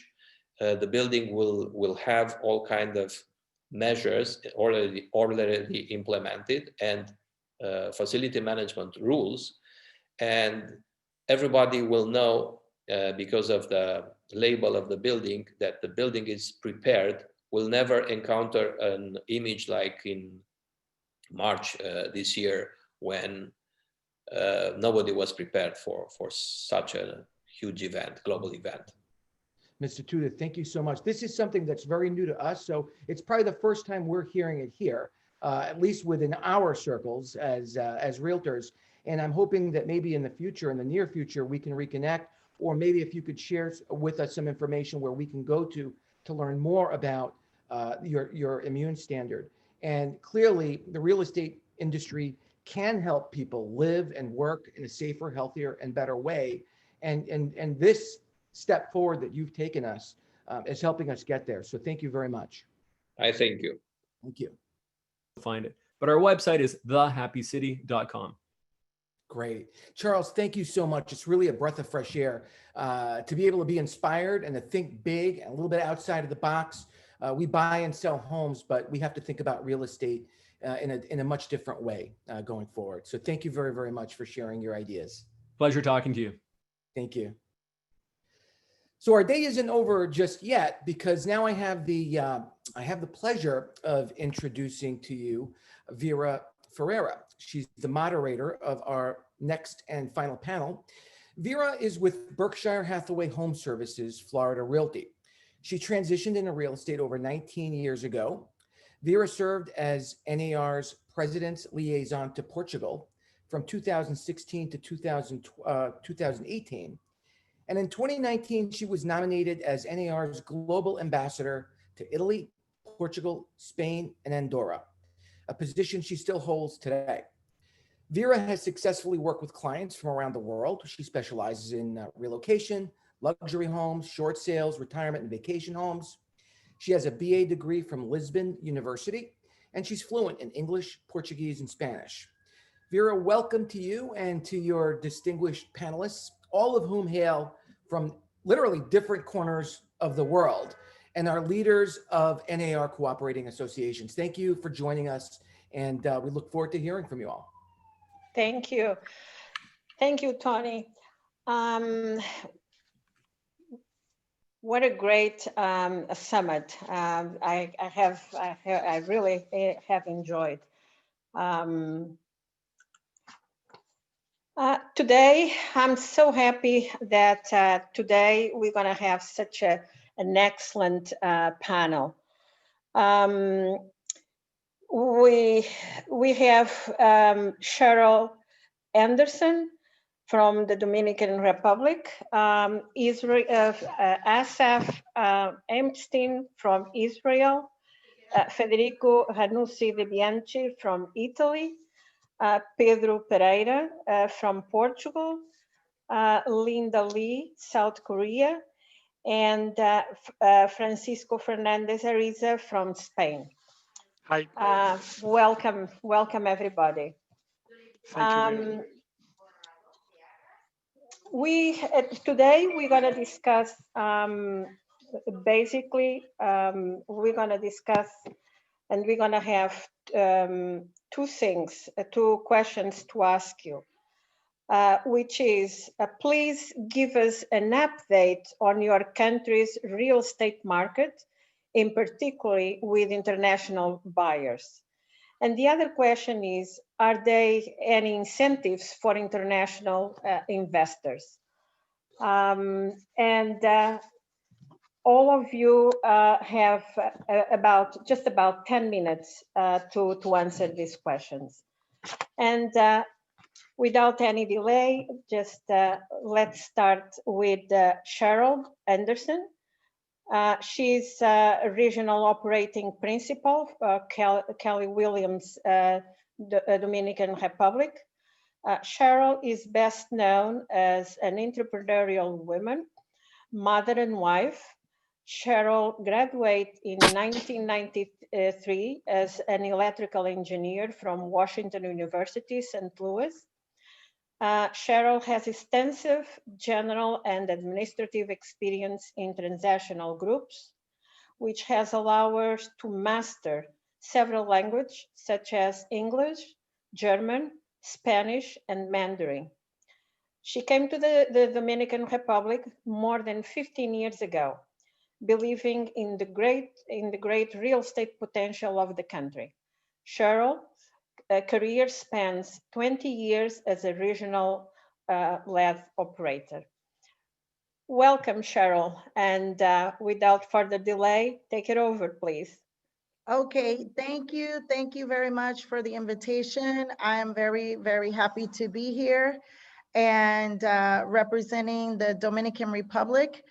And regarding the questions about an update on the real estate market here, the real estate market in the Dominican Republic is very good. Obviously, a little bit slower than what we expected initiating 2020, but we are definitely doing well. As far as international opportunities, part of the reason that the Dominican Republic has grown so well over the last decade or more is because of the international investment in the real estate here in the Dominican Republic. I live in the Punta Cana area, which is a touristic area that has grown tremendously over the last 15 years that I have lived here.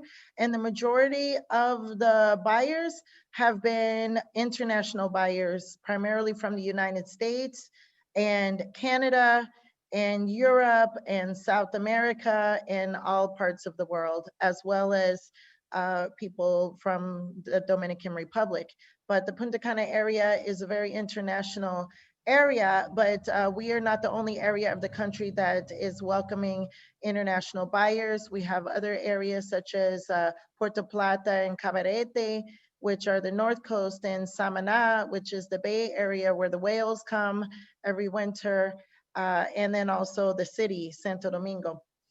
And the opportunities for the international buyers are that there are projects that do qualify for a tax abatement for buyers who would buy, who would not have to pay any transfer tax, any capital gains tax. And there are many facilities for buyers who are buying internationally, depending on where they buy. Most of these benefits are for projects that are built in the touristic areas and projects that have applied for the exemption based on the size of the project and the investment in the project. So those opportunities are definitely available.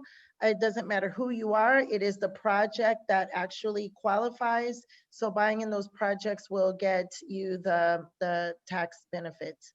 There are also benefits for seniors or people who have retired who would apply if you're coming to live in the country and you have a fixed income, like a retirement income of a certain amount of money, like more or less around $2,000, you can get accelerated residency, which then comes with its benefits. So, and there are always new opportunities that are available for the international buyers because the country has grown so tremendously because of the tourism and the international investment. And foreign investment is very, very, very welcome to the Dominican Republic.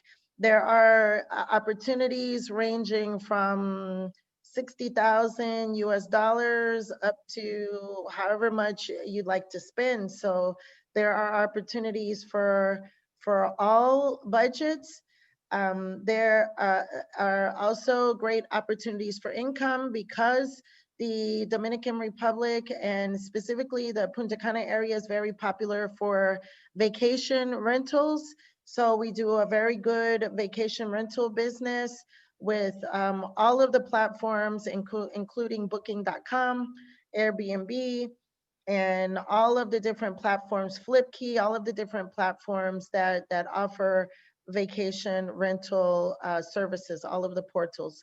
And an owner would not need to necessarily be here or be very much involved with the management of the property, because there are property management companies here that do handle that.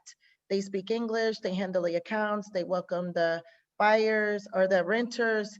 So it's very, very turnkey. So if there are any other questions, I'm happy to answer questions. But what I would say is, it's very open, it's very positive, very welcoming, and there are really great opportunities for any and everybody who would be interested in investing in the Dominican Republic. I just have a quick question. You mentioned depending on when they buy. Is there any restrictions for foreigners where they can buy property? No, none whatsoever. None whatsoever. It's just that particular benefit with the tax abatement, that would depend on where you would buy, because it is the project that would qualify. So that's why, like, for example, if there are individual homes and individual houses in a subdivision, that may not qualify. But if there is a community that is built near the beach with condominiums that is going to provide X number of jobs and stimulate the economy with all of the materials that are spent, those kind of things would qualify the project. So that is why the where would be important, but there is no limitation on the location where you could buy. You could buy a piece of land in the mountains, build a house, have a farm, no limitations whatsoever. You just need to have a passport or some kind of legal ID and the money, which you can have your own, or you can get it from the bank if you qualify, but and legitimate money, by the way. So those are some important things, but I don't think that's unusual anywhere. So yes. Okay. Okay, Cheryl, thank you so much. Looks like I lost the video, but I still can talk. So the next one would be Asaf Emstrin from Israel. Is owner manager of Nadlon 2000, Jerusalem, Israel. Asaf has been in the real estate business for 23 years and is a native Israeli. He has been involved in public activities for the Israel's real estate brokerage industry for the past 10 years. He is currently the chair of the Chamber of Real Estate Brokers in Jerusalem, CREB, and the vice chair of the Chamber of Real Estate Brokers Israel, CREBI. Asaf has been a member of NAR for many years and is the first Israeli to be elected to the board of directors of NAR in 2018. The first board of directors of NAR. In 2018, he served as the Global Business and Alliance Committee. It's up to you, Israel. Asaf, please. Thank you. Thank you very for having me. Hello to everybody. Happy to be in this panel. I think I see familiar faces from some earlier convention. I think we met in the flag ceremonies here and there. So hello to everybody. Regarding Israel, Federico, how are you? Regarding Israel. Hi. Hi. How you doing? Hi, I'm okay. How are you? Okay, regarding Israeli market, of course, the epidemic, the COVID-19 changed the game all over.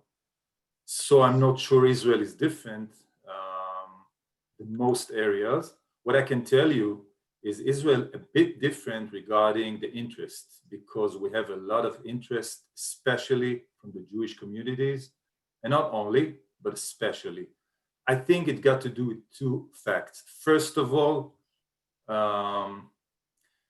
after first close up, we have first close up around March, April, and we went pretty early from the COVID close up, and there was kind of a blast in the real estate market because people were closed and people were expecting the COVID to end. and they will hopefully starting living in the real estate market. But what happened is that we understood, like all other countries, that unfortunately the COVID epidemic is here to stay. There was kind of a stop in purchasing real estate. I'm talking Israelis, because everything, the sky was closed and we almost didn't have flight in. So I'm talking generally about local deals. What I can say is that we had a lot of interest, as I mentioned, from outside, from foreigners. Some of them are Jews, some of them are not. And I think there are two major reasons. First of all, as I said, regarding the epidemic, Israel recalled in the beginning, after the first close-up, a country that knew how to handle. I'm not sure it's true for now, because all over the world we understand there is a second and maybe a third round. We're not sure, and everybody's waiting for the vaccine. Until then, we have a lot of interest because Israel again knew how to deal initially and how to keep the markets and the people pretty secure. Second issue, I think, if I can say so, I really am not in politics and don't want to get involved, of course, in the American politics, but I think some of the Israeli, ex-Israelis, some of the Jews in the United States felt they need maybe either a second place, I wouldn't say to escape, of course not, but maybe a second place to think they have something in the back of the pocket. I'm talking about residential. So some of them are interested in a second home in Israel. And some are interested in immigration.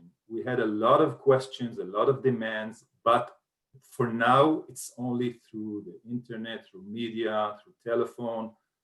Nobody's coming here, and I think it will take time. But as we see it, a lot of interest.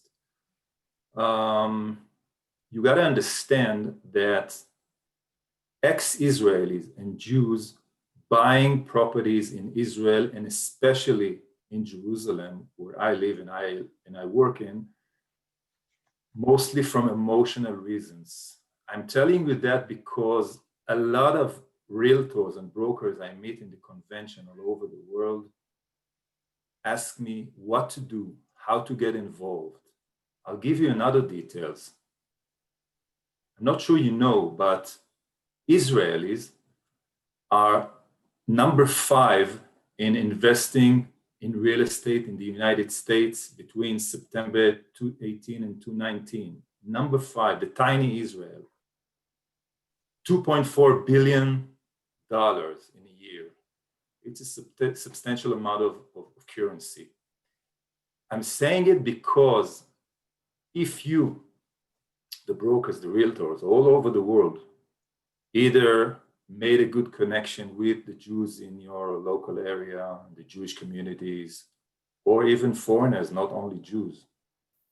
And on the other side, make good connection, working connection with brokers and realtors in Israel, I'm sure you're going to make money. I was involved in those connections, and we have a lot of interest inside and outside, meaning to buy in Israel and to buy from Israel, not only in the United States, but mostly in Europe, South America, North America. So those connections might provide you a lot of business. I always say, and I said it in yesterday's panel when I was speaking, I truly believe that the media is important.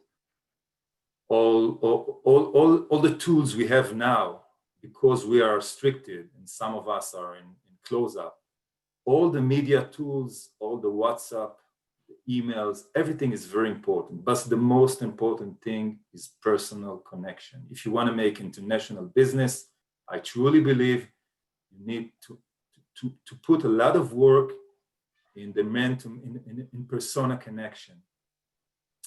And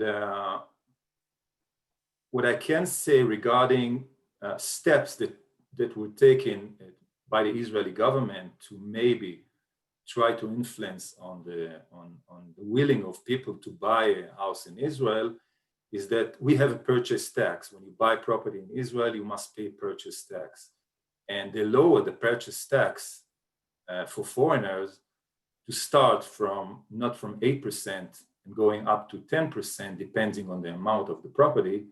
They lower it to 5%, meaning you start the purchase tax from 5% and going up, depending again on the property. So if I can sum it, there is a lot of interest to buy in Israel and to buy outside. The Israeli market is pretty stable throughout the years. In the 20, 30 years from now, everybody who invested in real estate in Israel earned a lot of money. And you're more than welcome. I believe our details of our chamber, as Virated, I'm vice chair in Israeli Chamber of Brokers. So we are welcoming each and everybody who have interest, who have clients, who wants to do deals, and just interest. We can provide it with a lot of materials. So we are opening our hands, and you are most welcome. And of course, to see our beautiful country. Thank you very much. Thank you, Asaf. I appreciate. And I know some of the countries here, special Portugal, Spain, and Italy have communities, Jewish communities, and I'm sure they will probably get in contact with you and with your organization. We're here. Thank you. Barcelona has a long Jewish community. I have a lot of friends in there. Yeah, and I know, for instance, Portugal has the Sephardis Jewish that are starting also to go to Portugal and look for properties in Portugal. So true. So we moving forward, we're having Federico Ranuzzi De Bianchi. Hi, Federico. Federico is principal broker of Ranuzzi and Giordani Real Estate Agency. Federico De Bianchi received his law degree in 2004 after first working for BPRE Bank. He worked in marketing and communications, managing multi-purpose venues where he coordinate and organize corporate, musical, and sporting events of international importance. In 2013, he obtained his professional real estate license. Since 2017, he has been the national delegate for the foreign sector of FEIAPI, Italian Federation of Professional Real Estate Agents. In 2018, he was elected vice president of CEPI, European Association of Real Estate Professionals, based in Brussels. Take it over, Federico. Thank you, Vera. It's a pleasure being here with you. Thanks for having me. Thanks to all of you being here. It's a pleasure to meet again, even virtually is a pleasure. Thank you, Asaf. I hope we can show our flags again together, very close. And I see my friends from Portugal, from Spain, Francis. Hi, Pedro. How are you, Federico? Nice to see you. Good to see you. Well, I've also had a presentation. I don't know if it's possible to share it. Oh, wonderful. Thank you. Okay, we can go to the second slide. Further on, please. Okay, perfect. This is a first image regarding the number of transactions in the residential market per year. The situation of the real estate sector in Italy after the lockdown is very similar to the one our friend Asaf was saying happened in Israel. I think lots of people were willing to close deals because they were, on hold for many weeks, and so they figured out they had to rush, or at least to hurry in order to do the closing. So the real estate transaction and purchase are still increasing. But of course, what will be the scenario in the next month is difficult to say, because Italy, as you probably know, just entered, we could say, a mild lockdown in some regions, those so-called red regions. Only 4 actually on 20, which is the total number of regions in Italy. Therefore, the situation is not as bad as it used to be in last March and April. But of course, this is not an optimistic situation compared to the last summer, for example. So the data we have predict 2 possible scenarios, a soft one and a hard one. As you can see from the slide, we are around 600,000 transactions per year, which is lower compared to the number of transactions that we reached in the peak of 2005, but we're still catching up. So after the crisis of 2007, 2008. In Italy, the real estate market recovers very, let's say, slowly, but on the other side, it is affected by the bad scenario in the economy, as well as with a slower pace. So compared, for example, to US, where the market goes up very fast, but sometimes, as we know, it slows down suddenly. In Italy, the market it reacts slower. So we are still recovering from the crisis of 2008. So I think the data of the last quarter of this year will be fundamental in order to adjust the performance of this year. We can go to the next slide, please. This is interesting in order to show who are the investors in Italy. Of course, the majority, the 53%, are Italians, but talking about European citizen investing in Italy, a good percentage, which is the 23%, is made up mainly by French and Germans. 20% of the investors, the foreign investors, are from US, and 4% is from other countries. We can go to the next slide. This is interesting because some sectors, I assume it's more or less the same also in other important countries. We have data that show that logistics and offices are the most active sector where investors decide to focus on. It's quite easy to understand the reasons. Of course, one of the causes of the difficult moments caused by the pandemic situation is that the retail sector and, of course, hospitality, it is suffering, and these two sectors are, of course, not very, let's say, in the target of foreign investors. We can proceed with the next slide. Thank you. To answer your question, Vera, regarding the incentives for foreign investors, I wanted to focus on this initiative, on this law that was adopted in 2019.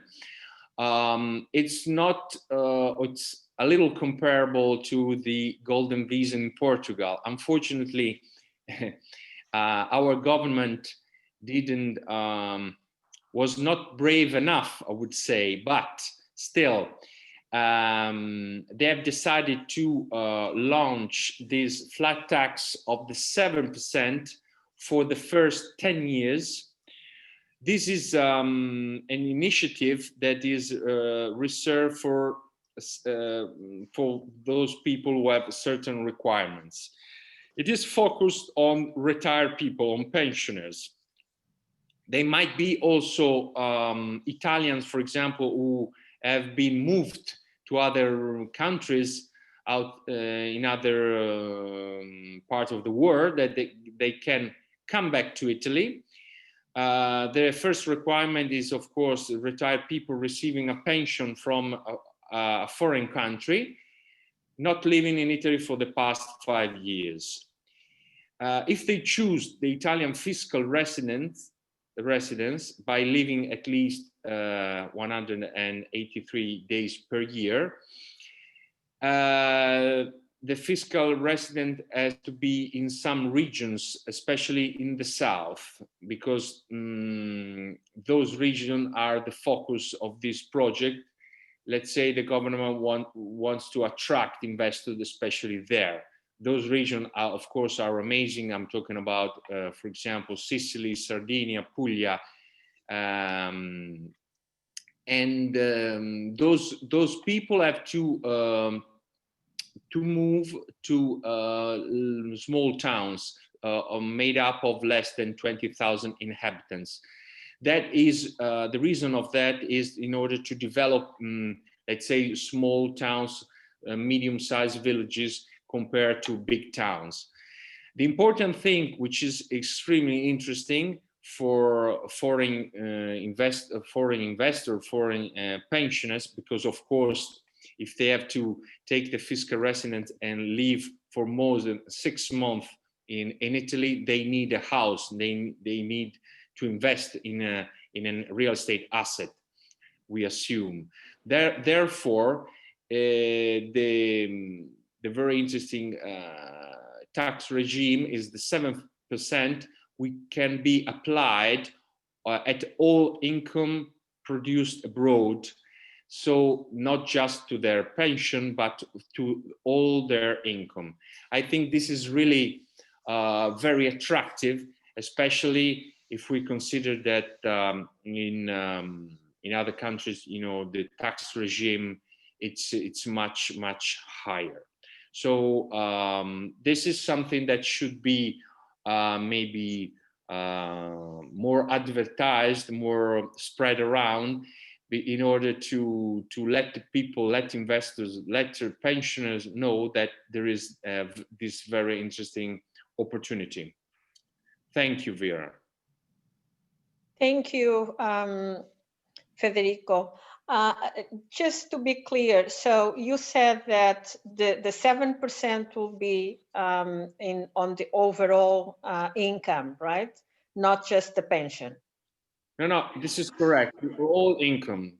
Yeah, Okay. It's a substitute tax system that is applied, you know, to people that match all these requirements. Okay. Thank you. Welcome. Thank you. Okay, and next we're gonna have Pedro Pereira, the CEO of Portuguese International Realty, PIR.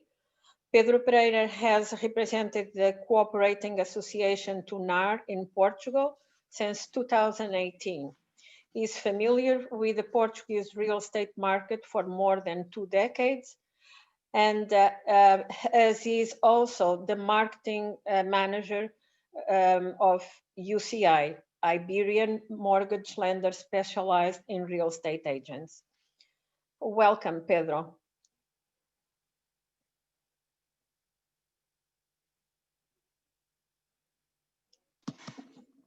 No, we are not hearing you.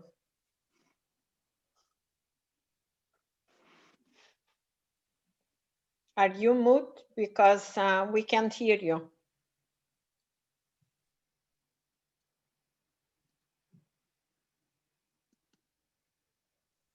Okay, no problem. No, I think you are back now. I'm here? Yes, Yeah. you are. Yeah. Okay, sorry. Mhm. I think I have to put my headset. Okay? Yes. Yeah. Okay, first of all, allow to express my gratitude to Hudson Gateway Association of Realtors, LIBOR, and all New York State associations that organized this great summit. And they have invited me to be here sharing some data on Portugal real estate. Well, to start with, let me tell you that the average year on real estate transactions in Portugal is around 180,000 transactions. The first 2 quarters of this year shows a 11% decrease on the number of transactions. But the second quarter, which is the center of the first wave of this pandemic, had an expressive decrease of 23%. For the third quarter, we expecting not a so dramatic behavior, but since we have started this week, as Federico said, also for Italy, we have started this week another partial lockdown. We are expecting a certain uncertainty for the fourth quarter. So this is how things are on real estate, a little bit uncertain, but not a great slowdown. And one thing is true, 2 of the major real estate franchise networks that operate in Portugal, I'm referring to Remax and ERA, they are saying that their third quarter has been the best so far in 2020. I think you are also interested on prices, and I can say that prices have not dropped. There's no bubble. On the opposite, they have increased slightly to a national average of 900 euros per square meter. But if you look up to closer, biggest metropolitan areas like Lisbon and Porto, you have prices, an average prices of 2,500 with a 4% increase in Lisbon and around 2,000 euros and a 12% increase in Porto. So we are expecting on the following months some stability on prices. New buildings are in action in big cities. Some developers are maintaining their housing plans, and just a few of them are postponing some projects, but it's been recently, only in the last 2 months. Let me add something about international buyers. In Portugal, they represented in last year 8% of the number of transactions and 13% in volume. That is very important for us in Portugal, international buyers. The 5 top countries of origin were last year, France, UK, Brazil, Germany, and China. Actually, United States was number 7. Due to this pandemic, something had changed on these top 5 this year.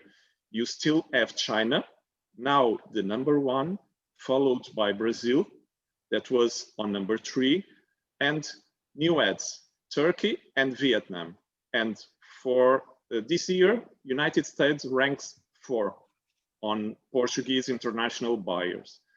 Where do they buy? They buy mainly in urban cities like Porto, Lisbon, but they also look for countryside, vineyards, some beach that offer good returns on residential and leisure investments. I think we can say that the interest in Portugal is high and is growing, since the price of real estate is much lower than other cities such as Paris, London, Berlin, Madrid, and so on. And besides that, Portugal can offer more.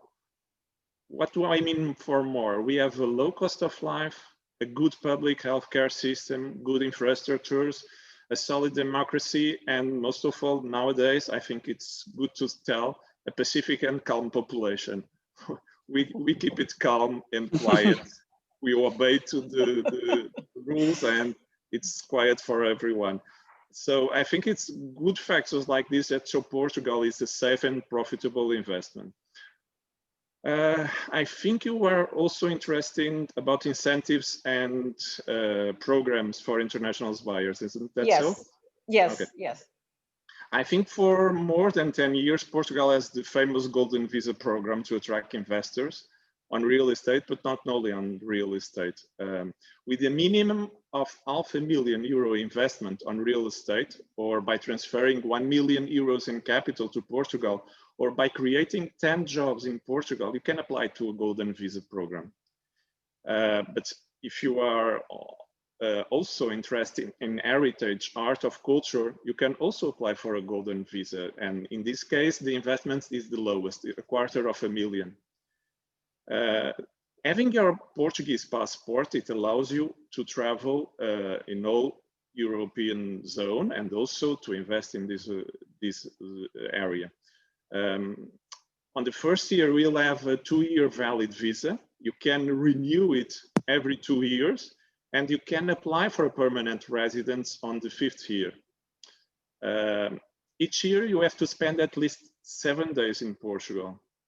But apart from this Golden Visa program, Portugal has also a non-habitual resident tax regime, as Federico was also referring for Italy. And in Portugal, we are offering a reduced income tax of 20% on Portuguese revenues or 10% on your pension from the country of origin. And for that, you have to spend half a year plus 1 day in Portugal, and this benefits goes to the maximum of 10 years.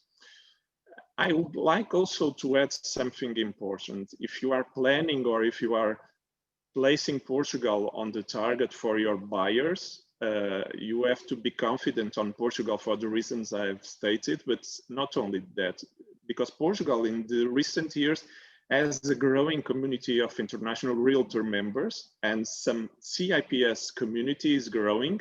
So you will have the same standards here in Portugal that you have in the United States, with the code of ethics and all the certification that you are used to in the United States or in other countries where NAR has these cooperating associations, which I represent for Portugal.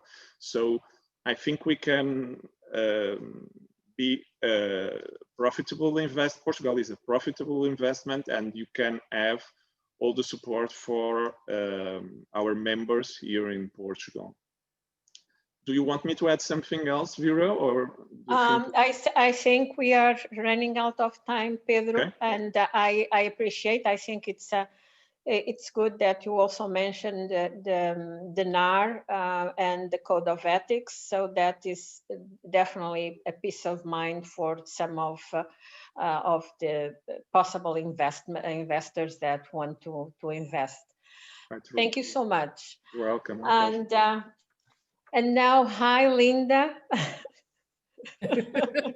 Hi. It's nice to see you.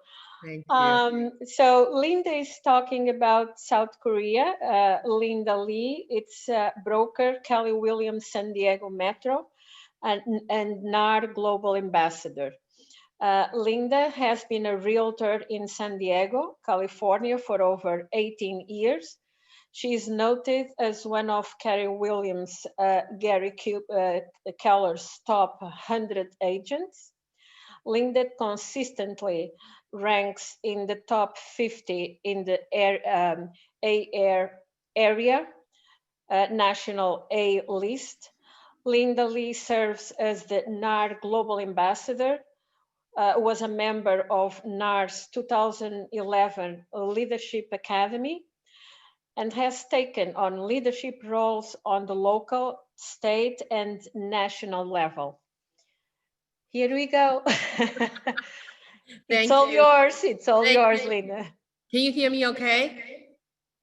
Yes. Okay, wonderful. So first of all, I want to thank the association for putting this global summit together. I've been listening to all the sessions since this morning as incredible information along with the speakers. And thank you for being a moderator. It's just phenomenal. Quickly on South Korea, I want to provide information that have been shared with me. South Korea, basically you have 4.62 million units of residential buildings. Most people living in a high-rise apartments. And the average living space is 32.9 square meter. And how big is that? 354 square feet. And I want to kind of give you the overall price in terms of Korea, because, you know, it's kind of hard at times we just throw the number without any reference related to like years and so on and so forth. So for example, in 1977, it's 1,000 square feet condo in Gangnam area.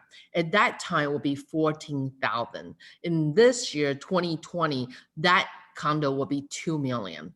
So that's an increase of 14 to 86% increase. That's equal to about 330% in annualized return for 43 years. So that's why for Korean, over 85% of their household wealth was in non-financial asset, basically real estate. And then moving on to the if we look at seed capital sold, in terms of price appreciation there, if you look at from May 2017 to now, it's an increase of 54.7%. The pricing has not impacted by the COVID in reality because the money is so cheap. And you know, a lot of incentives, so the markets stay very strong. International buyers, that's one of your questions. Since 2017 May, they have been about 23,000 units bought by international buyers, and the dollar amount is about 6.4 billion. And if you look at up to this year, first half of the year, it's about 3,500 units have bought by international buyers. And that's an increase of 27% from the same time the year before. And actually the most buyers now is Chinese, just like very much like in the US, you have a lot of Chinese interest. And just like Portugal, you know, I'm so interested in Portugal because my own broker owner is in Portugal right now exploring. We want to set up the referral relationship with KW Portugal or maybe with local brokers. So in Korea, South Korea as well, it's Chinese is #1 buyers. And actually they bought about 13,000 units compared to US, and US buyers is about 4,000. So that's international buyers. And then I think one of the questions, hey, you know, are there incentive for foreign buyers and so on and so forth? They actually kind of a movement. They feel like they might be a discrimination against the Korean own native buyers because they have very strict borrowing guidelines for Korean to buy real estate. However, for foreigner like us, if we want to buy in Korea, we can bring money from overseas, or we can, you know, maybe some type of equity that we can borrow much easier overseas and then purchase in South Korea. So they have been, you know, because the market is so hot and they have a lot of criticism about, you know, maybe because all these international buyers and it make the local Korean so much harder to acquire apartment. So, you know, that's being discussed. And at the same time, they look at, you know, like places like Vancouver, other part of the world that have actually imposed taxations on international buyers. So that's kind of what overall of what Korea, South Korea market is like. And then I also want to comment that now NAR has a new Korean association in Seoul that become a collaborating association, and truly hope that we see more growth from there, more development from there, because, you know, it has not been in recent years. So hopefully that next time we can have actually representative from Korea and to actually share more in depth over their market. Thank you, Linda. Thank you. Very helpful. Thank you. And last but not least, Francis. Hi, Francis. You are mute. I'm sorry. Hi, thank you, everyone. Thank you, Vera, Isabel, Ivan, all of my colleagues that I have in the event today. I hope next year we can enjoy face-to-face as the past year, but okay, we have to adapt to the new Yeah. normal. That's Let me that's just life. do your introduction. Francis Fernandez Ariza is a member of the executive committee for UCI, Unión de Créditos Inmobiliarios, PDD, Programa de Desarrollo Directivo by IESI, also known as IESI Business School, Instituto de Estudios Superiores de la Empresa, and has 30 years of experience in the finance and real estate industries. He was CEO for the Compra Casa network, regional manager at GMAC, Graduate Management Admission Council, and the real estate instructor with specialties in business initiative. He holds a CRS designation in Spain. Okay? Yeah. Get over, okay, please. Fantastic. Okay, I would like to share my screen because I would like to talk about the new trends in our market that as you asked me. And okay, let me share my, okay. I would like to talk about the new trends that we have observed in our residential market in Spain, and even maybe this presentation could be used for many markets in Europe and in other countries. As you know, we have a very good contact with portals in our country and real estate agents. And we think these 4 trends are arriving in our market for sure. And for sure they are arriving in general for the majority of the real estate markets in the world. The first one is the increase in the offer of office in the offices market. Home office is here to stay for a long time, not as a temporary trend, we think. And we think that this is going to be a long-term trend. That means that owners should consider new use for their properties, may co-working spaces, maybe transform them in residential ones, who knows. That could be an opportunity to generate more supply in the residential market and increase the affordability, especially in areas like downtown in the cities where there is not too much properties to buy for young people. In our opinion, the second impact affect to the commercial properties. As we see, the e-commerce activities are becoming strong and could be a trend not only for those days. We think is a trend for a long term. One of the consequences could be have the effect named flight to quality.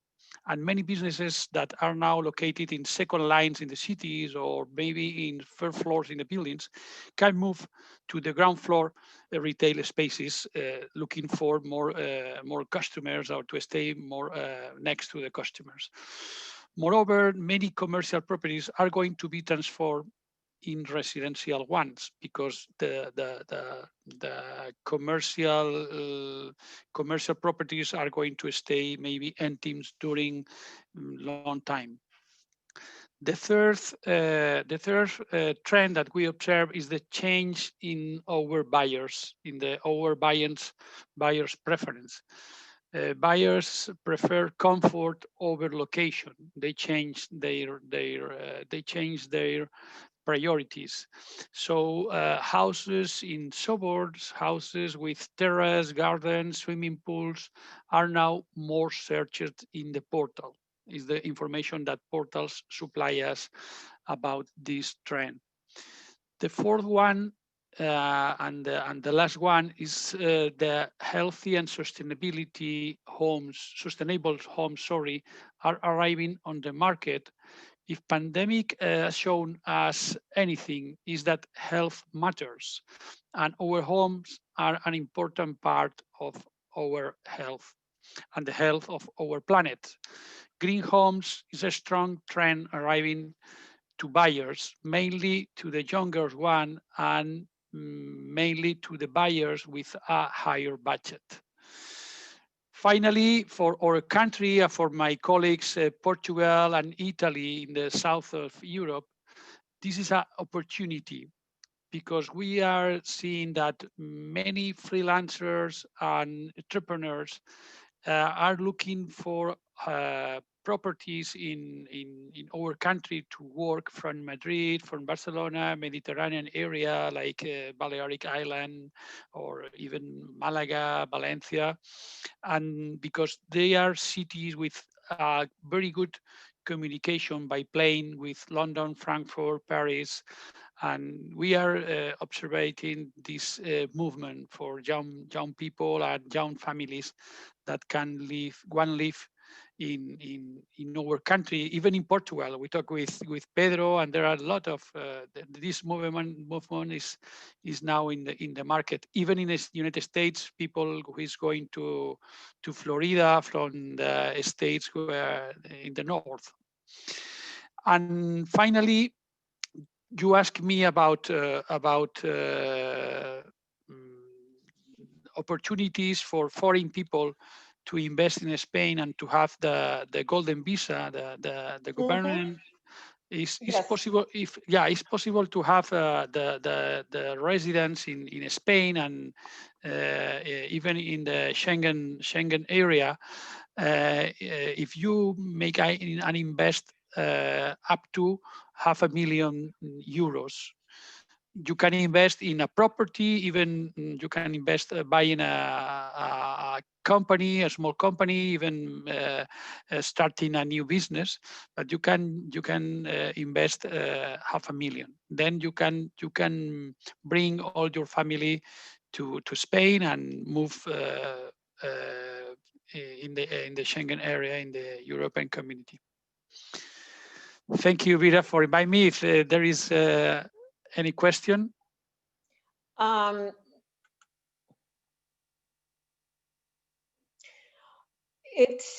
have a question here from Norma Bonilla. She asks, it's up to 500,000 or at least 500,000? No, it's more than that. Minimum is 500,000. Okay. This is the minimum amount. Yeah. Okay, and the other thing is how long will it take for the person, for the investor, to get the residency? How many years? It's permanent. Okay, if you continue with your investment, you have your residence. Okay, you have to. They revise you every 4 years, but if you justify that you have the investment, you have the residence. Okay. Yeah. Okay, I think that's it. I don't see any other questions. So I will thank you, all of you, for your explanations, and thank you again to Global Summit for the opportunity to be here as a moderator and with this great panel. Thank you. Thank you. Thank you all. Thank you. Thank you, and congratulations for the organization. Thank you. See you next year. And thank you everyone for joining us. An incredible panel. I think this panel right here shows you the importance of NAR, the networks that we have, the resources that we have available. If you want to grow your real estate business, I think we've given a lot of tools during the past 2 days. We've showed you what resources NAR has, what our Realtor Association has, and the networks that we have with all of these different associations from around the world, from every corner of the world. So I hope that you've learned something over the past 2 days. I hope you've enjoyed this conference and made some new connections. I want to direct you to the Q&A box. If you click at the top where it says answered, we have the list of all of our panelists that just spoke, their names and contact information. So if you're interested in reaching out to any of them, please check that out and you'll have their contact information there. So thanks everyone for joining us. And I wanted to just say a few final words on behalf of our Global Summit organizational committee and all of our sponsoring realtor associations and all of our sponsors. I'd like to thank you for joining us in this amazing event, our 14th annual Global Summit. We had so many partners. We had so many people who worked very, very hard for many months to put this together. And you will all be receiving an email with a survey, and we hope that you respond to it because we want to know what topics can we talk about, what can we do better, how can we answer the questions that you want to hear. So we really, really want to hear your feedback so that we can start preparing for the next Global Summit. And we're going to be starting that preparation right away. In fact, I'd like to invite you all to the next Global Real Estate Summit in 2021, which is going to be held on September 30th of next year at the Marriott Marquis Hotel in Manhattan's iconic Times Square. We'll all be joining together there once again, and you're all invited. And I'm going to push for having this event also done virtually, so that not only will we have our live audience, but we'll be able to bring on board the audience from around the world as well. So please join us next year, and thanks everyone for your attention and your participation, and we'll see you next year. Thank you. Thank you. Bye. Bye-bye. Bye.